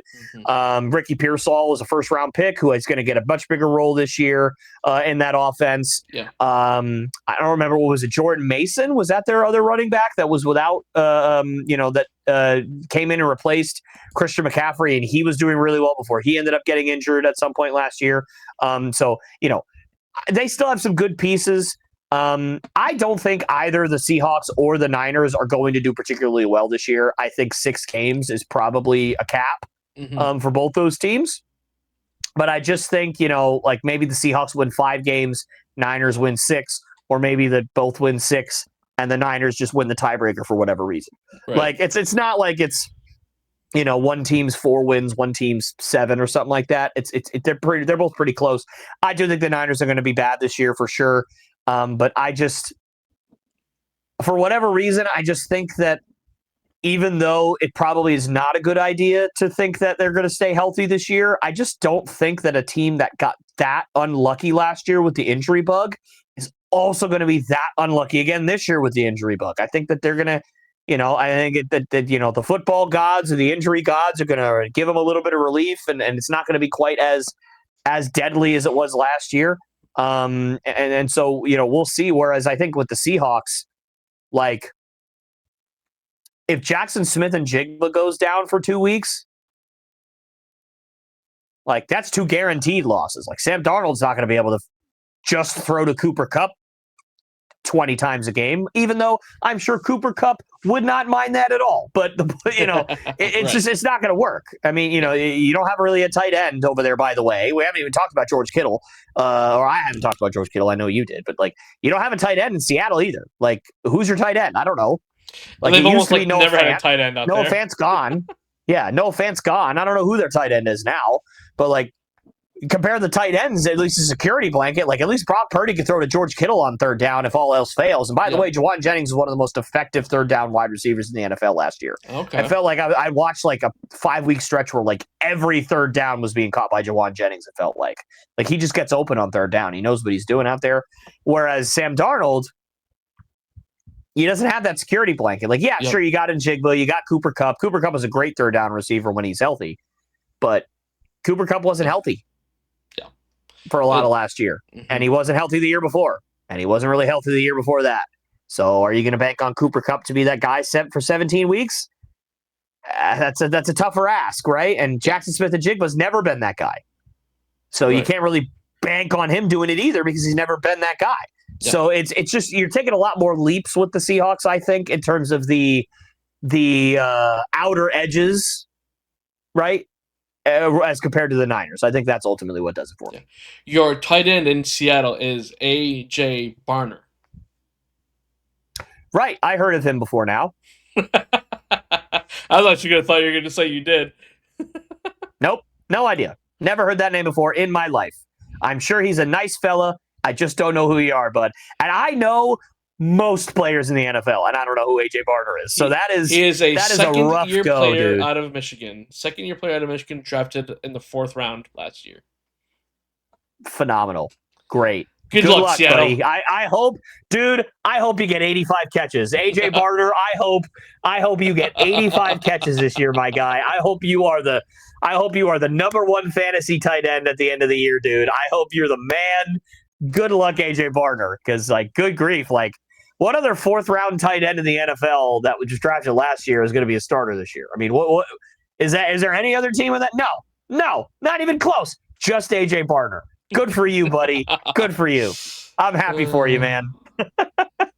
Depth charts are so fun to watch. I actually meant to say this when we were talking about Seattle really quick, too, before we move on to the NFC South, which I'm very, very, very... The way our conversation is going, going to be very interesting with the South, too. I was looking at the quarterback depth chart for Seattle. I feel very sorry for them. And I almost wonder, when is Jalen Milroe actually going to get control of this offense? Because after Sam Darnold, it's Drew Lock. I forgot he still played. Oh, he went back to Seattle? Didn't he? Wasn't he on the Giants last year? Like, didn't he win that like Week 17 game where he like ran the ball in heroically to win that game and cost them the number 1 pick? Like, wasn't that Drew Lock? Am I tripping? Did he go back to Seattle in the offseason? Well, let's look up his. Did he really? No way. Yeah, I'm looking up his stats right now. Yeah, he was in the Giants last year. He played in 8 games, barely completed 59% of his passes. He's back on Seattle. Well, look at that. Yeah. I always remember him from Denver. I did not know that. I forgot he was in Seattle for a year there. I remember him from the, putrid Denver years because he was supposed to help save Right. them. Yeah, he was horrible. But I was like, is he back on the... He is. And by the way, Seattle, underrated guy, Boye Mafe. I like him a lot. He's a good pass rusher. I like him. Yeah. He just hasn't been able to stay healthy for a lot of his career. But I like him. I think he's very athletic. He's got long arms, quick. I like him a lot. So I will say their defensive line, in terms of pass rush, great.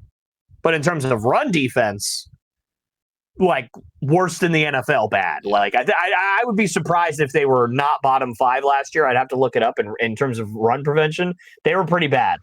last year. They were pretty bad at stopping the run. And they did not do anything to improve that this year at all. They got DeMarcus Lawrence, who is a pure pass rusher. He does not stop the run. So they went the opposite direction. They said, "The hell with it. We'll give up a 950 yards on the ground, but we're going to get 3 sacks a game, and that's just how it's going to go." So, but I honestly I would put money on if there was a line out there that said over under Jalen Milroe starting 1.5 games, I would take the over on that with Jalen Milroe in Seattle right now. Oh, this year you think? I mean, he'll start more than one game. Man, I hope not, because I hope not. Jalen Milroe, if he's thrown into the fire this year, I mean that poor kid's done. Because like he needs time to figure out how to. He's got the athleticism, but he had the benefit accurately of the Alabama team, to look better than probably a really, really, really good NFL quarterback. Yeah. But I mean, like I said, I'm just looking at who's in front of him, and it wouldn't shock me. Yeah. Now I wasn't particularly shocked that he was the second quarterback taken on the board. Because I mean he's just such an athletic freak. I mean he has all the athletic tools, right? Mm-hmm. But man, could he not throw a football accurately? I mean it's pretty rough. And he just can't read a defense. He doesn't go through any progressions whatsoever. He stares down receivers way too long. He holds the ball way too long. He's way too jumpy in the pocket. I mean, there's a lot of problems there. So if you throw that poor kid out there with that offensive line, by the way, which again I've already said is one of the worst in football. Boy, howdy, that kid's toast. I mean, it's not going to go well. So I hope that at the very least Darnold stays healthy.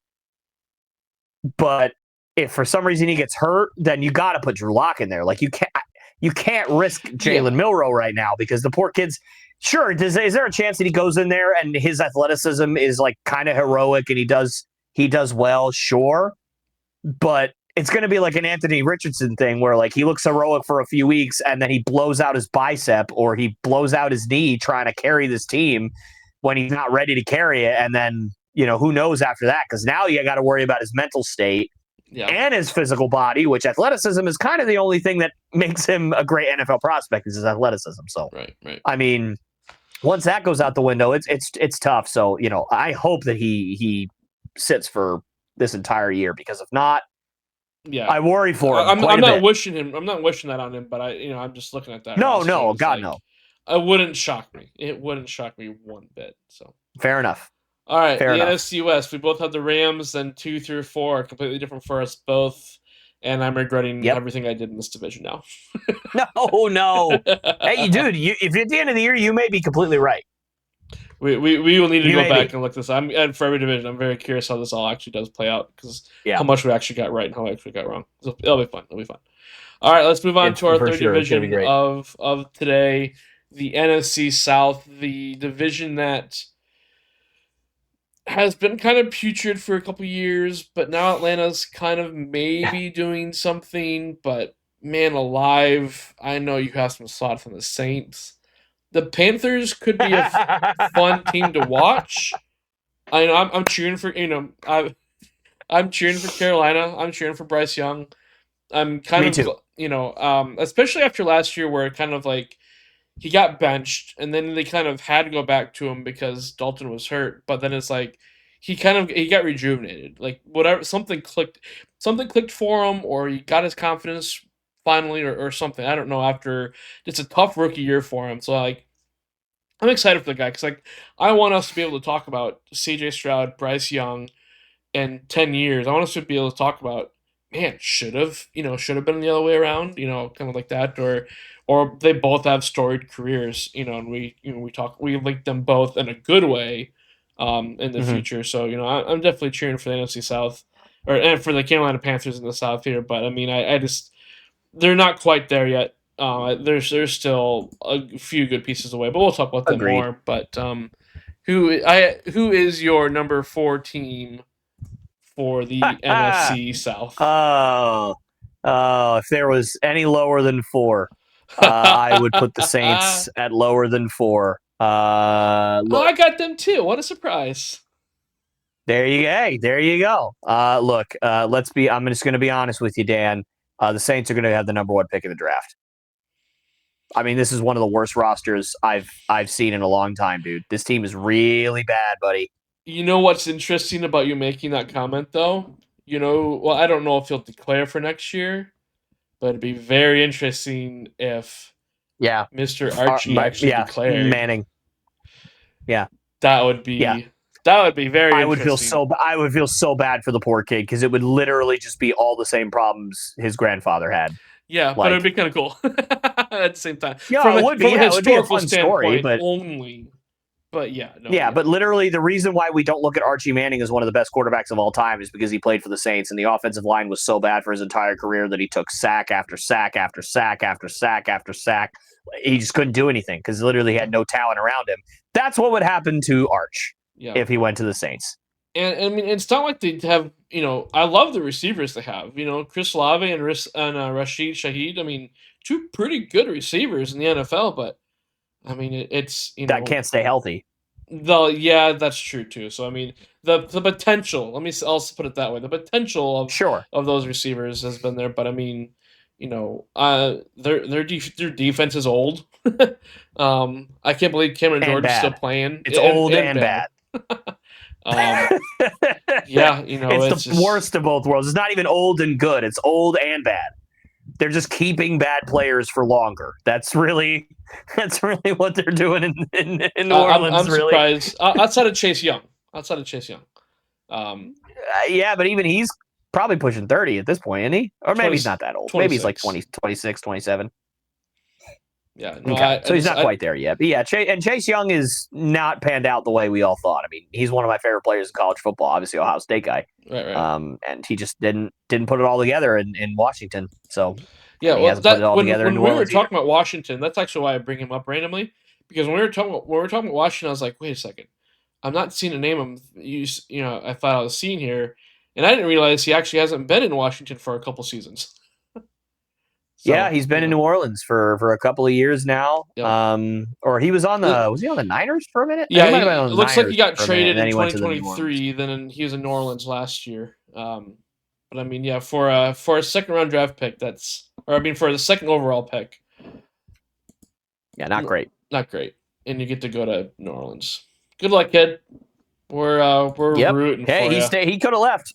He could have left. He re-signed there. That's his fault. I mean, he wants to do that to himself. That is all you, buddy. Yeah. But no, so yeah, I know that we obviously are doing like the the playoff percentages, right? It's like 30 less than 30%, 50-50 or plus. I put them at negative 65%. I genuinely this is one of the worst rosters I have ever seen. I'm looking through I'm trying to look through their off season here. Justin Reed is a good player. I like Justin Reed. Obviously, he's a good safety. Mm-hmm. They brought nobody else. I mean, Will Clapp is okay, I guess. They brought back Brandon Cooks, which he's Brandon cooked at this point. He's not Cooks, he's cooked. The guy just does not have it anymore. I mean, what else? Nothing. I mean, I think they brought in a backup tight end and a wide receiver I've never heard of. Other than that, they re-signed some guys. Hugo Amadi, I think, is underrated. I really like him as a slot corner. Mm-hmm. Although they list him as a safety. Again, I don't understand it, but he's more of a slot corner. But again, whatever. Yeah. Isaac Yadam is fine, I guess. Jawan Johnson is okay, and then obviously, like you said, Chase Young. Yeah, I don't think Jawan Johnson has ever left New Orleans, honestly. I feel like he's always been there. He's fine as a backup tight end. But they have Taysom Hill, man.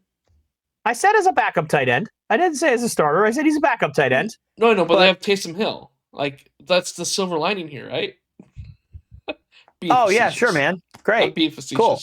Love Taysom Hill. He had a good year last year. He actually had a pretty good year last year. I'm not gonna lie. He could probably be a better quarterback than Spencer Rattler or whoever they drafted. Then there's the quarterbacks. And Tyler Shuck is just Tyler Upshuck. It's gonna make me want to upshuck. That's what he's gonna want to do.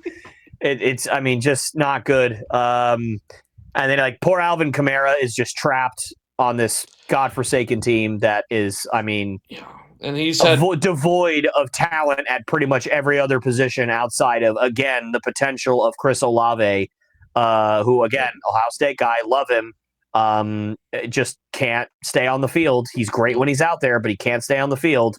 And then Rashid Shaheed, again, speedster, love the guy, was really on the Rashid Shaheed breakout train last year, and it was kind of looking like that was going to happen, and then he died, which is basically what happens all the time. So, if those guys go down again, Del Pettis is your answer at wide receiver? Like, what? I mean, that's not good, man. Like, we're in big trouble if Olave goes down. Yeah, like, you are in big trouble if you're New Orleans, because you've got nothing that you can count on at any position outside of handing the ball off to Alvin Kamara 35 times a game, which you're going to kill him if you do that. And he just turned 30. You're going to kill your 30-year-old running back, although he will definitely finally get a 1,000-yard season, which amazingly Alvin Kamara has never had a 1,000-yard season in his entire career. That is bananas to think about. That's bonkers. That is bananas to think about. He's been one of the top running backs in football, and he's never had a 1,000-yard season. Even last year, when he had multiple, almost 200-yard games, he still didn't get 1,000 yards. It's unbelievable. But anyway, point being, the Saints have no silver lining. I mean, they have. Even if I assume, which is a bananas stupid assumption, but even if I assume everybody stays healthy on this team, the whole season, all their best players all stay healthy, all play 17 games, which is not going to happen, but let's just say it does. 4 games is your ceiling, dude. This is a terrible roster. Yeah. I love DeMario Davis. I think he's been one of the more underrated players in the NFL for the last decade. But it's been a decade. He's 34. That's your best defensive player, probably. Yeah. Cam, pass rusher. God, what's it? I can see his face. Cam Jordan. Thank you. Cam Jordan. Not what he used to be. Old as heck. Right? Other than that, you traded away Marshawn Lattimore. Who's your best defensive player? Chase Young? That's not saying much. That's bad, dude. That is a bad defense, man. It's scary. Yeah. You wasted a first-round pick on Peyton Turner, who never panned out as another pass rusher. They have another guy on their line that I like. I can't remember what his name is. I'm blanking on it. Let me see if I can find it. Well, while you're looking for that, it's Well, we'll continue to beat up on the Saints a little bit. Again, looking at the divisions they play, NFC South plays the NFC West. I don't see them beating, as bad as we were kind of just talking about them. I don't see them beating anybody in that division. Maybe they get one against San Francisco. Maybe they can get that, but even against San Fran, they still have CMC. CMC is a huge difference maker.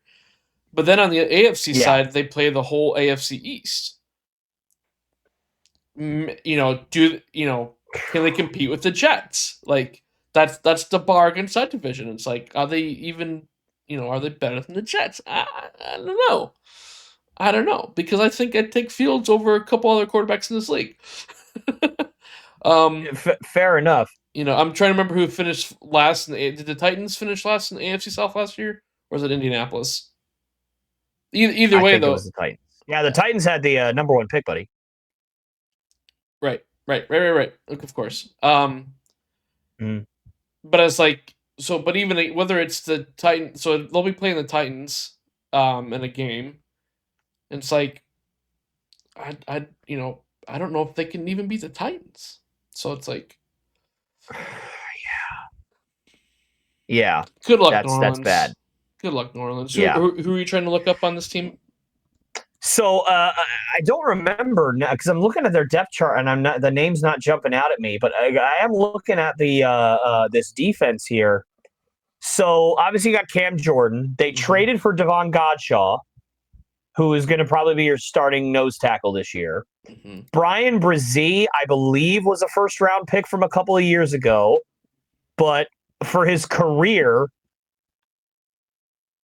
which is 2 years, I guess. He's had 12 sacks in 2 years, which isn't bad, but it's not great.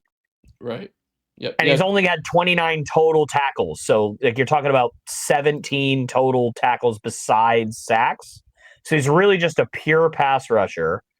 The other guy who is pretty good on this defense is Pete Werner. Like last year, 92 tackles, 54 solo tackles, has been around for a couple of years now. He's not bad, but there's a legitimate argument to be made that your best defensive player is Justin Reed. Yeah. Which is like not great.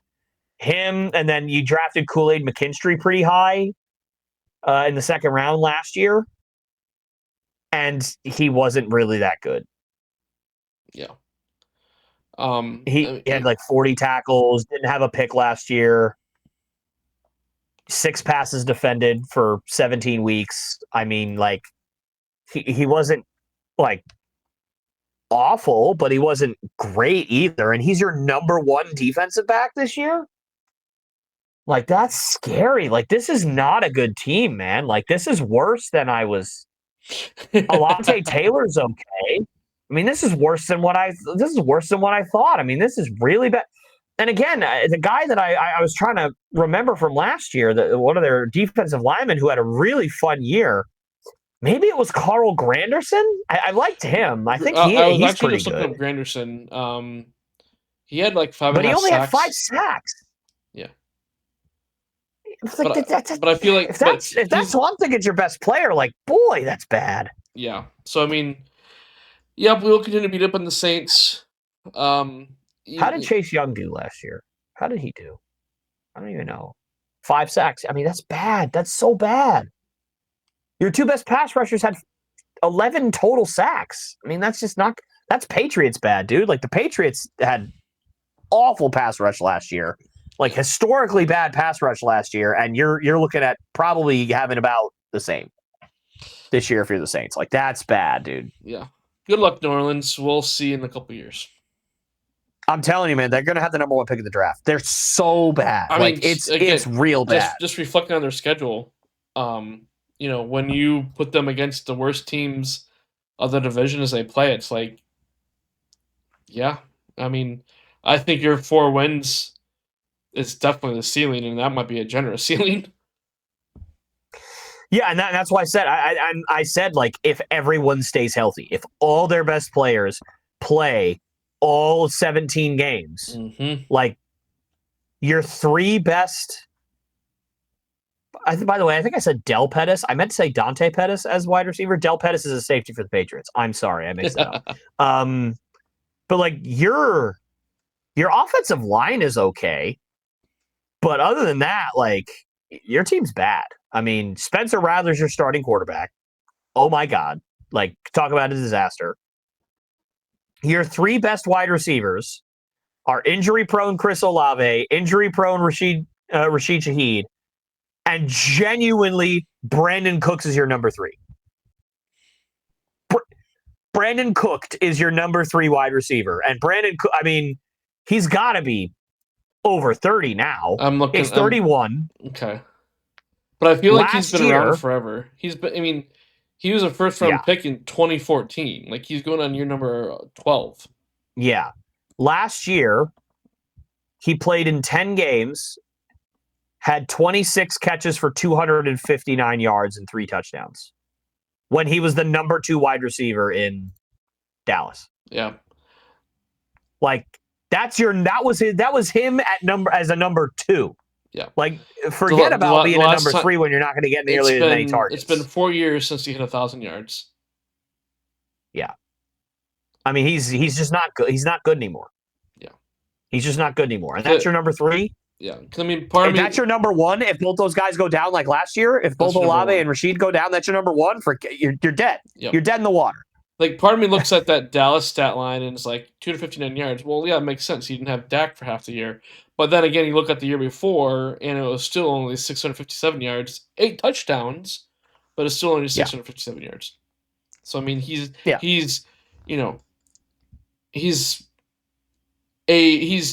he's a wide receiver 3 in a decent offense, not a wide receiver not this one. 3, not a wide receiver 3 in the de facto number 1 in a bad offense. If everybody goes down.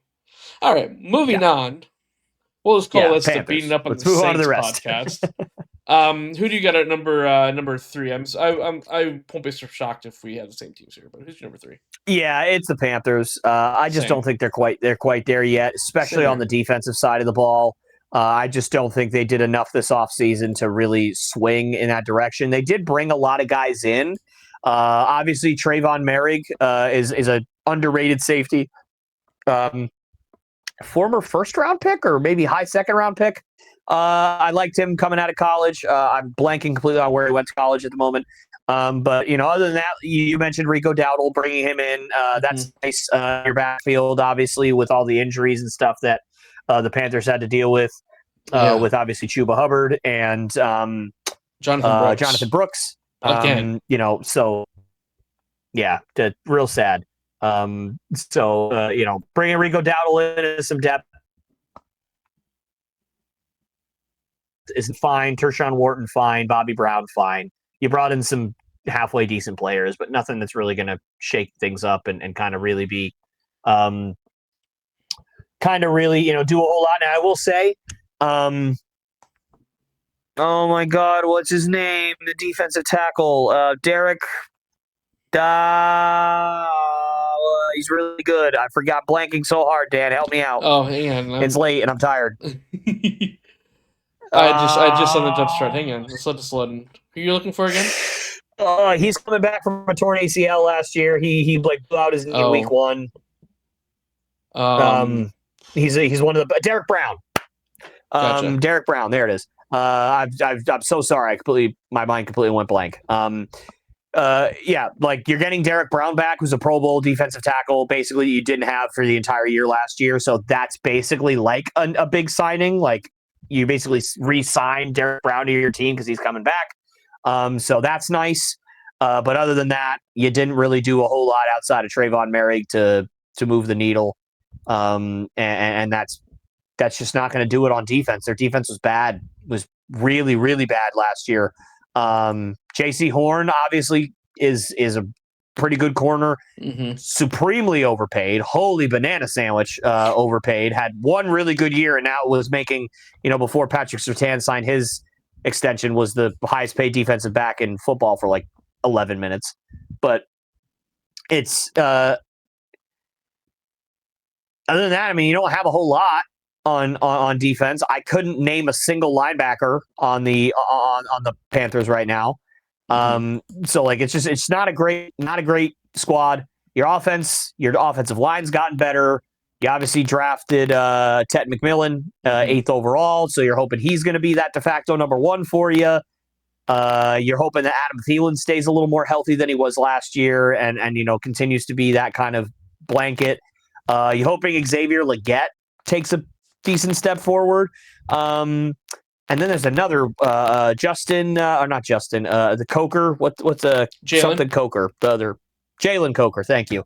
Jalen, you're hoping Jalen Coker takes another step forward. He had some flashes last year, but I mean, this isn't a great team roster wise. Yeah. And so Bryce Young doesn't have a whole lot to work with. And I like Bryce Young. Poor guy has nothing to work with. So unless Ted McMillan is like he's going to jump in there and get 1,300 yards in his rookie year, which is possible. I mean, the problem with Ted McMillan is he never got open in college. All right, well, it's time to move on to our top 2 teams here in the NFC South. And I think I said this before, but given our discussions so far today, I just want you to reveal your top 2 teams of the NFC South, and I'll give you my 2. I'm very curious to see where you went here. Yeah, I think I'm gonna go. I think with this, I go consensus, right? Falcons at 2, Bucks at 1. I loved what the Falcons did this offseason. I think that they actually, for once, made their team better. They did a lot of re-signing. The biggest one was Jake Matthews coming back at left tackle. I think that was obviously the most important thing for Michael Penix, is to have stability over there. Yep. Jake Matthews has been a stalwart for the Falcons for his entire career. And then obviously that's a bringing big in reason. Oh, go ahead. That's a big reason where they're my number one. They're my division winner for this division. Okay. I have the Falcons over the Buccaneers when I haven't had many hot Oh takes. I my. feel like in this pod outside maybe Seattle. But yeah, this is I think this is the Falcons almost year. They almost had this division won last year, if I remember correctly. They were I think it came down to like the last week or last 2 weeks. I think they only lost the division by like 2 games, if I remember correctly.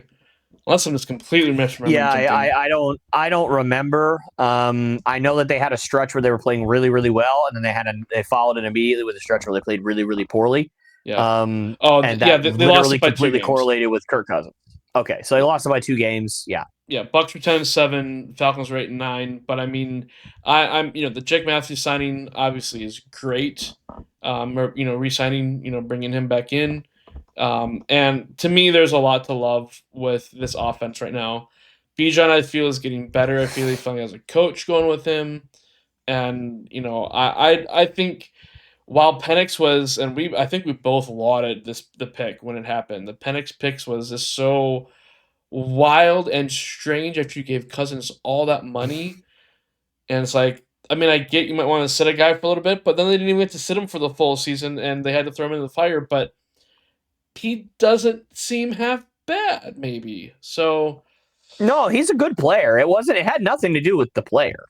yeah, It had everything to do with the Falcons. Yeah. And like why would they specifically pick him right at 8? Like if the Vikings picked Michael Penix at 8 or at 10 instead of JJ McCarthy, I would have been like, whoa, like that's awesome. Good for I would have actually probably agreed with it. Mm-hmm. But it was the fact that the Falcons specifically did it for what their situation was, where it's like you need a pass rusher. Jared Verse is on the table. Jared Verse had a fantastic year for the Rams last year and is one of the best young pass rushers in the NFL. You passed him up to get a quarterback when you just signed one for $100 million. It was just dumb, and it still is dumb. And has nothing to do with Michael Penix. I love Michael Penix. It has absolutely nothing to do with him as a player. I said that last year. I'll say it now. But I'm with you. Yeah, no, I mean, they don't have. I mean, Kyle Pitts hasn't exactly panned out how a lot of people would hope. Drake London, I think. Oh God, no. Yeah, London's been, I think, a little bit of a question mark too. But I feel like maybe this finally all comes together for him. And Tyler Algier is not a bad change of pace back or second option in the backfield for Atlanta. They use him a lot too. Again, you mentioned the Jake Matthews. I mean, nobody really jumps out on their defense, outside of maybe Ellis, maybe Terrell, maybe AJ Terrell. But I mean, it's nobody really jumps out, truly on the defense. But I just feel like a whole offseason with Penix in charge of that offense. They get the whole training camp together. I think that just benefits everybody, and I feel like that can, I know they changed your coaching staff last season or 2 seasons ago. I forget which. I think it was last season. So I don't remember either. The full coaching change, hopefully this is your core going forward. They have a core skill. They have a really good skill core. You got a decent tight end. A receiver that's probably more of a receiver 2 on a lot of teams, but Drake, I think, still has potential. Bijan, as again, there's he's a good running back. Penix, I think, can get it done. If he, the one thing I hope they don't do is if Penix struggles early, they don't pull him and put in Cousins, because I feel like that would be, Atlanta would just be being Atlanta, I guess, again in that situation. Yeah, but I think the bananas thing about this whole thing is that Kirk Cousins is still on the roster. I mean, nobody else is going to want that contract. So no. You're stuck with the most overpaid backup ever. Yep. Outside of the brief time that the Colts had Peyton Manning and Andrew Luck. Right. Yeah. Fair enough. But I don't know. Yeah. Right. So I'm actually a little surprised that you're not as high on Drake London as 100 catches on the nose last year, just a shade under 1,300 yards, which was 4th best in the NFL. last year and 9 touchdowns. Yeah, I mean, and that was I do like him. I do think he's good. It's just, you know, with the uncertainty, I just feel like this is I'm taking them as like there's a ton of potential in this pick, and they could fall flat on their face and the Buccaneers run away with this division again. I wouldn't be surprised that I buy all, but I think it's that if they put it all together, and they kind of did for a stretch there, as you mentioned last season. I feel they can. I think Drake's a good option for them, but they don't really have a second receiver, and that could in turn hurt the team too, because we have Drake, woohoo, but we have Darnell Mooney, Rayway McCloud as our other options for. Buddy, I don't think you're familiar with Darnell Mooney's game, dude. Okay. I don't think you're familiar, because Darnell Mooney had a great year last year. Unless he fell off a cliff, he had almost 1,000 yards last year, dude. 992 yards as a number 2. Okay. Can I claim I confuse him with somebody else? Maybe it's because I'm gonna blame it on. Don't have a number 2. They had a top 5 number 2. What are you talking about? I'm gonna blame it on. I always remember him in Chicago, and that's why. Money with 2 O's, bro. He lived up to that nickname last year, dude. He was great. I'm gonna blame it on. He's always been in Chicago, so I never liked him because of that. Fair enough. Yeah, you hate all things Chicago. I did not realize he had almost 1,000 I'll let it slide. That's yeah, he had a great. I was sitting there. I'm like, this is all. And even Ray McCloud, 700 yards last year. This is all a Seth. That's the number 3. This is all a Seth Rollins ruse to be like this. Of course, this is why the Falcons are in the division. But this is what, I feel like I'm the one that picked the Falcons, because I'm sitting here like Drake London's better than what you're giving him credit for. Darnell Mooney's better than what you're giving him credit for. Why'd you go with the Buccaneers? So that's a great that is a great question. So look, I'm going to say a bunch of other good stuff about the Falcons. I love what they did this offseason in terms of their pass rush. They obviously lost Matt Judon, who just, I think, a couple hours ago signed with the Dolphins, by the way. So he'll be on the Dolphins. Breaking news, everybody. Right, exactly. Yeah, whenever you put this up in a week and a half, I'm pretty sure it won't be breaking news anymore. But they drafted James Pierce in the first round and Jalen Walker in the first round. So the 2 best pass rushers in the draft went to the Falcons, right? So the thing we lauded them for last year. Yeah, so they learned their lesson, right? They got their quarterback. Now they got their pass rushers. They're good to go. But again, for me, I'm looking at it from the perspective of what do I know that a team has and what could completely go wrong.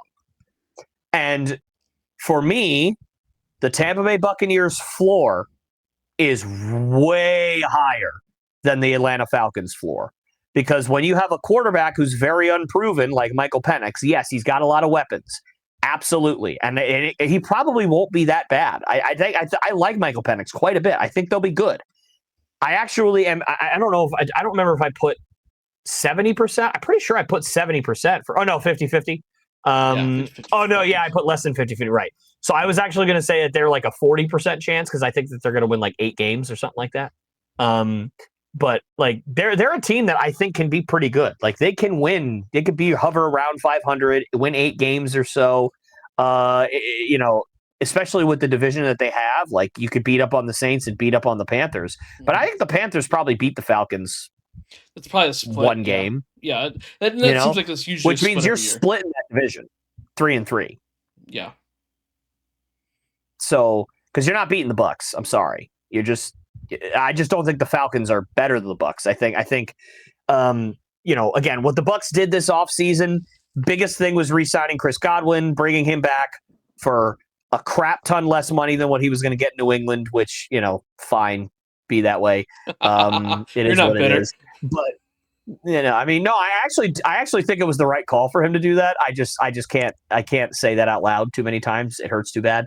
If I was Chris Godwin and I went, freezing cold New England, taking 45% of my money in income tax, but I make $6 million a year more. Or do I stay in the sunny weather of Tampa, where I've been my whole career, and play with Baker Mayfield and Mike Evans, yeah, I'll stay here. Like, I 100% would have done that. Like, I'm not, and no income tax, right? Because there's no income tax in Florida. So you're probably going to get to keep more money if you're him. But anyway, point being, I just think the Bucs are more of a sure thing. I think they, they didn't do a whole lot this offseason. They brought in Hassan Reddick, which is nice. They brought in Anthony Walker, who could be a decent linebacker piece for them. But other than that, I mean, they just re-signed a lot of the guys that they had. Ben Bredesen, a good guard, brought him back. Obviously, Chris Godwin, like I said, brought back Levante David. Who was the other one? Oh, Sterling Shepard, underrated wide receiver. Their receiver depth, by the way, in Tampa makes me want to cry, like a lot of tears, because it's like Mike Evans. You got Mike Evans.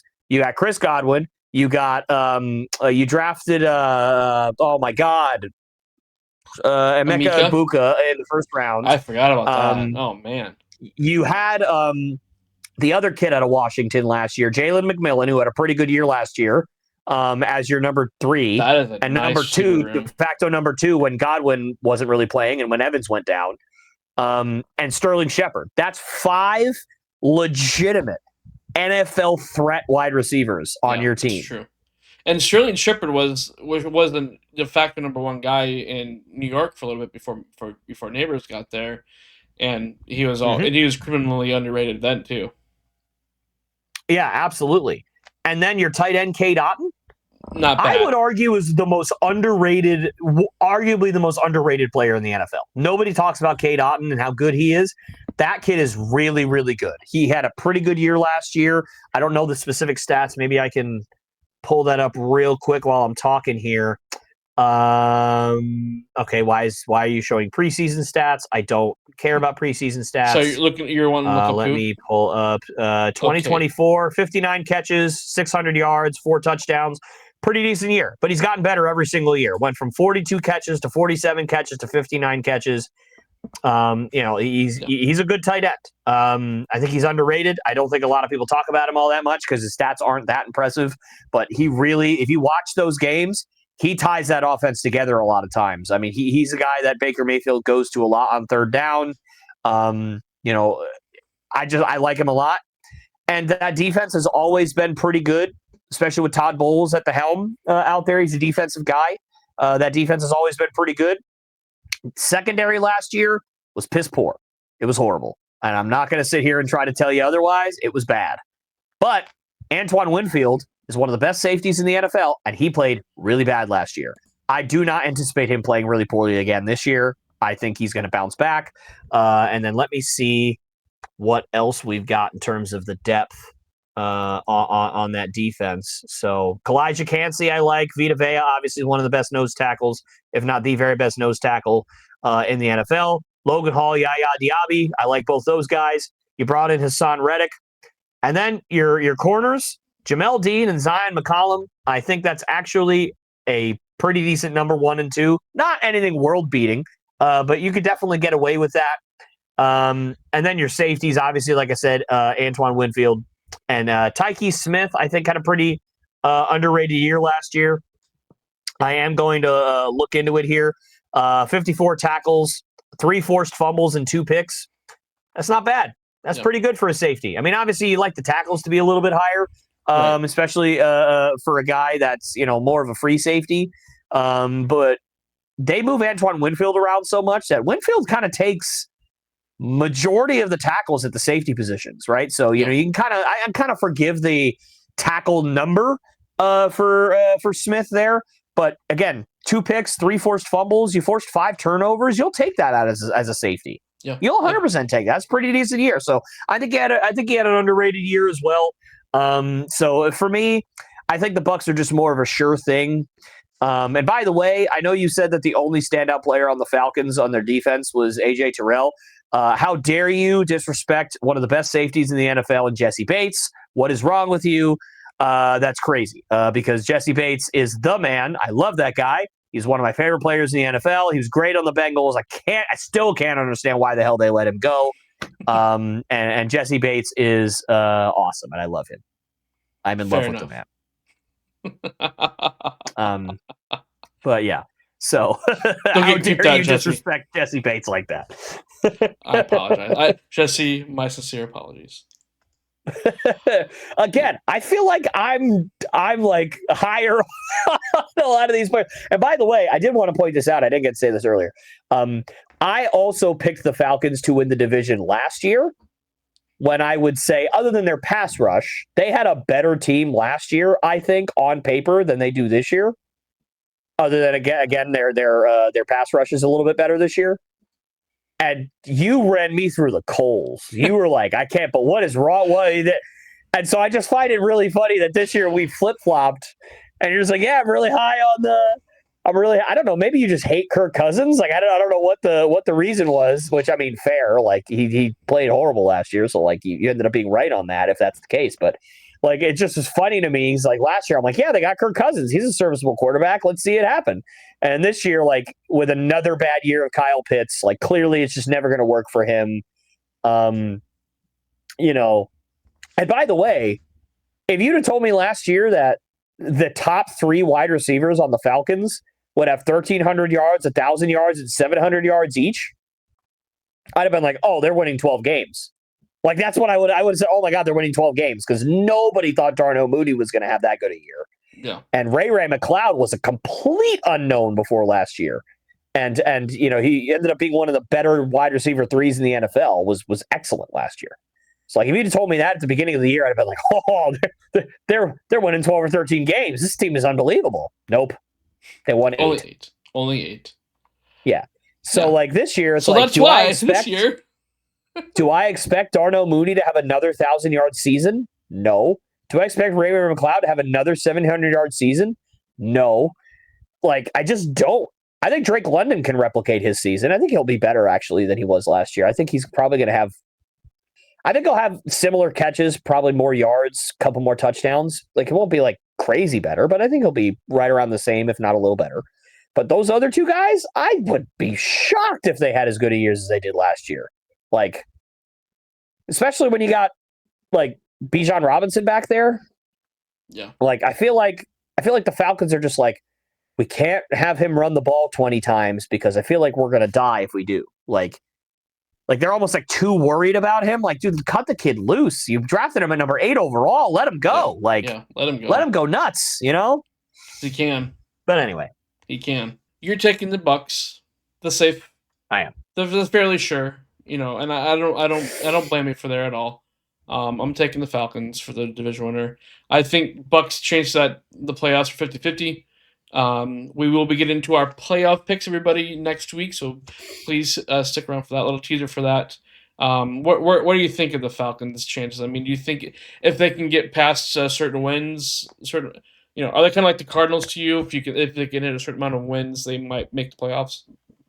Yeah, so I put them at like 40% because I don't really see the Falcons winning more than 8 games. And if you win 8 games, that's probably not enough without like a weird year. Like everybody's kind of losing a whole lot to AFC teams, which I mean is possible. There's a lot of high-powered offenses in the AFC that can, surprise you, I guess. Yeah. But for me, I think it's just not enough. I think if you win 8 games like you did last year, which to me is a realistic expectation for the Falcons, you're not getting in.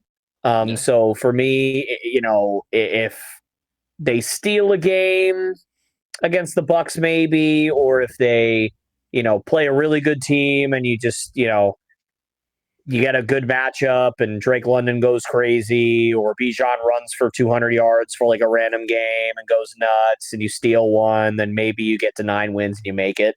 Yeah. But I think 8 wins is not enough. So I'm putting them at like 40%. Yeah. They get, I've mentioned a lot of the, who are the divisions they place. They get the NFC West as a division. Which, that could be very intriguing. A lot of those matchups, I think, for Atlanta. Probably a little more of an edge to Tampa in some of those games, probably versus Atlanta. Then you get the AFC East, which which we'll talk about them next week. But it's Atlanta versus a couple of those teams. Yeah, no, there's definitely questions in my mind. Is like, do they beat the Jets? Probably. Do they go toe to toe with the Bills? Probably not.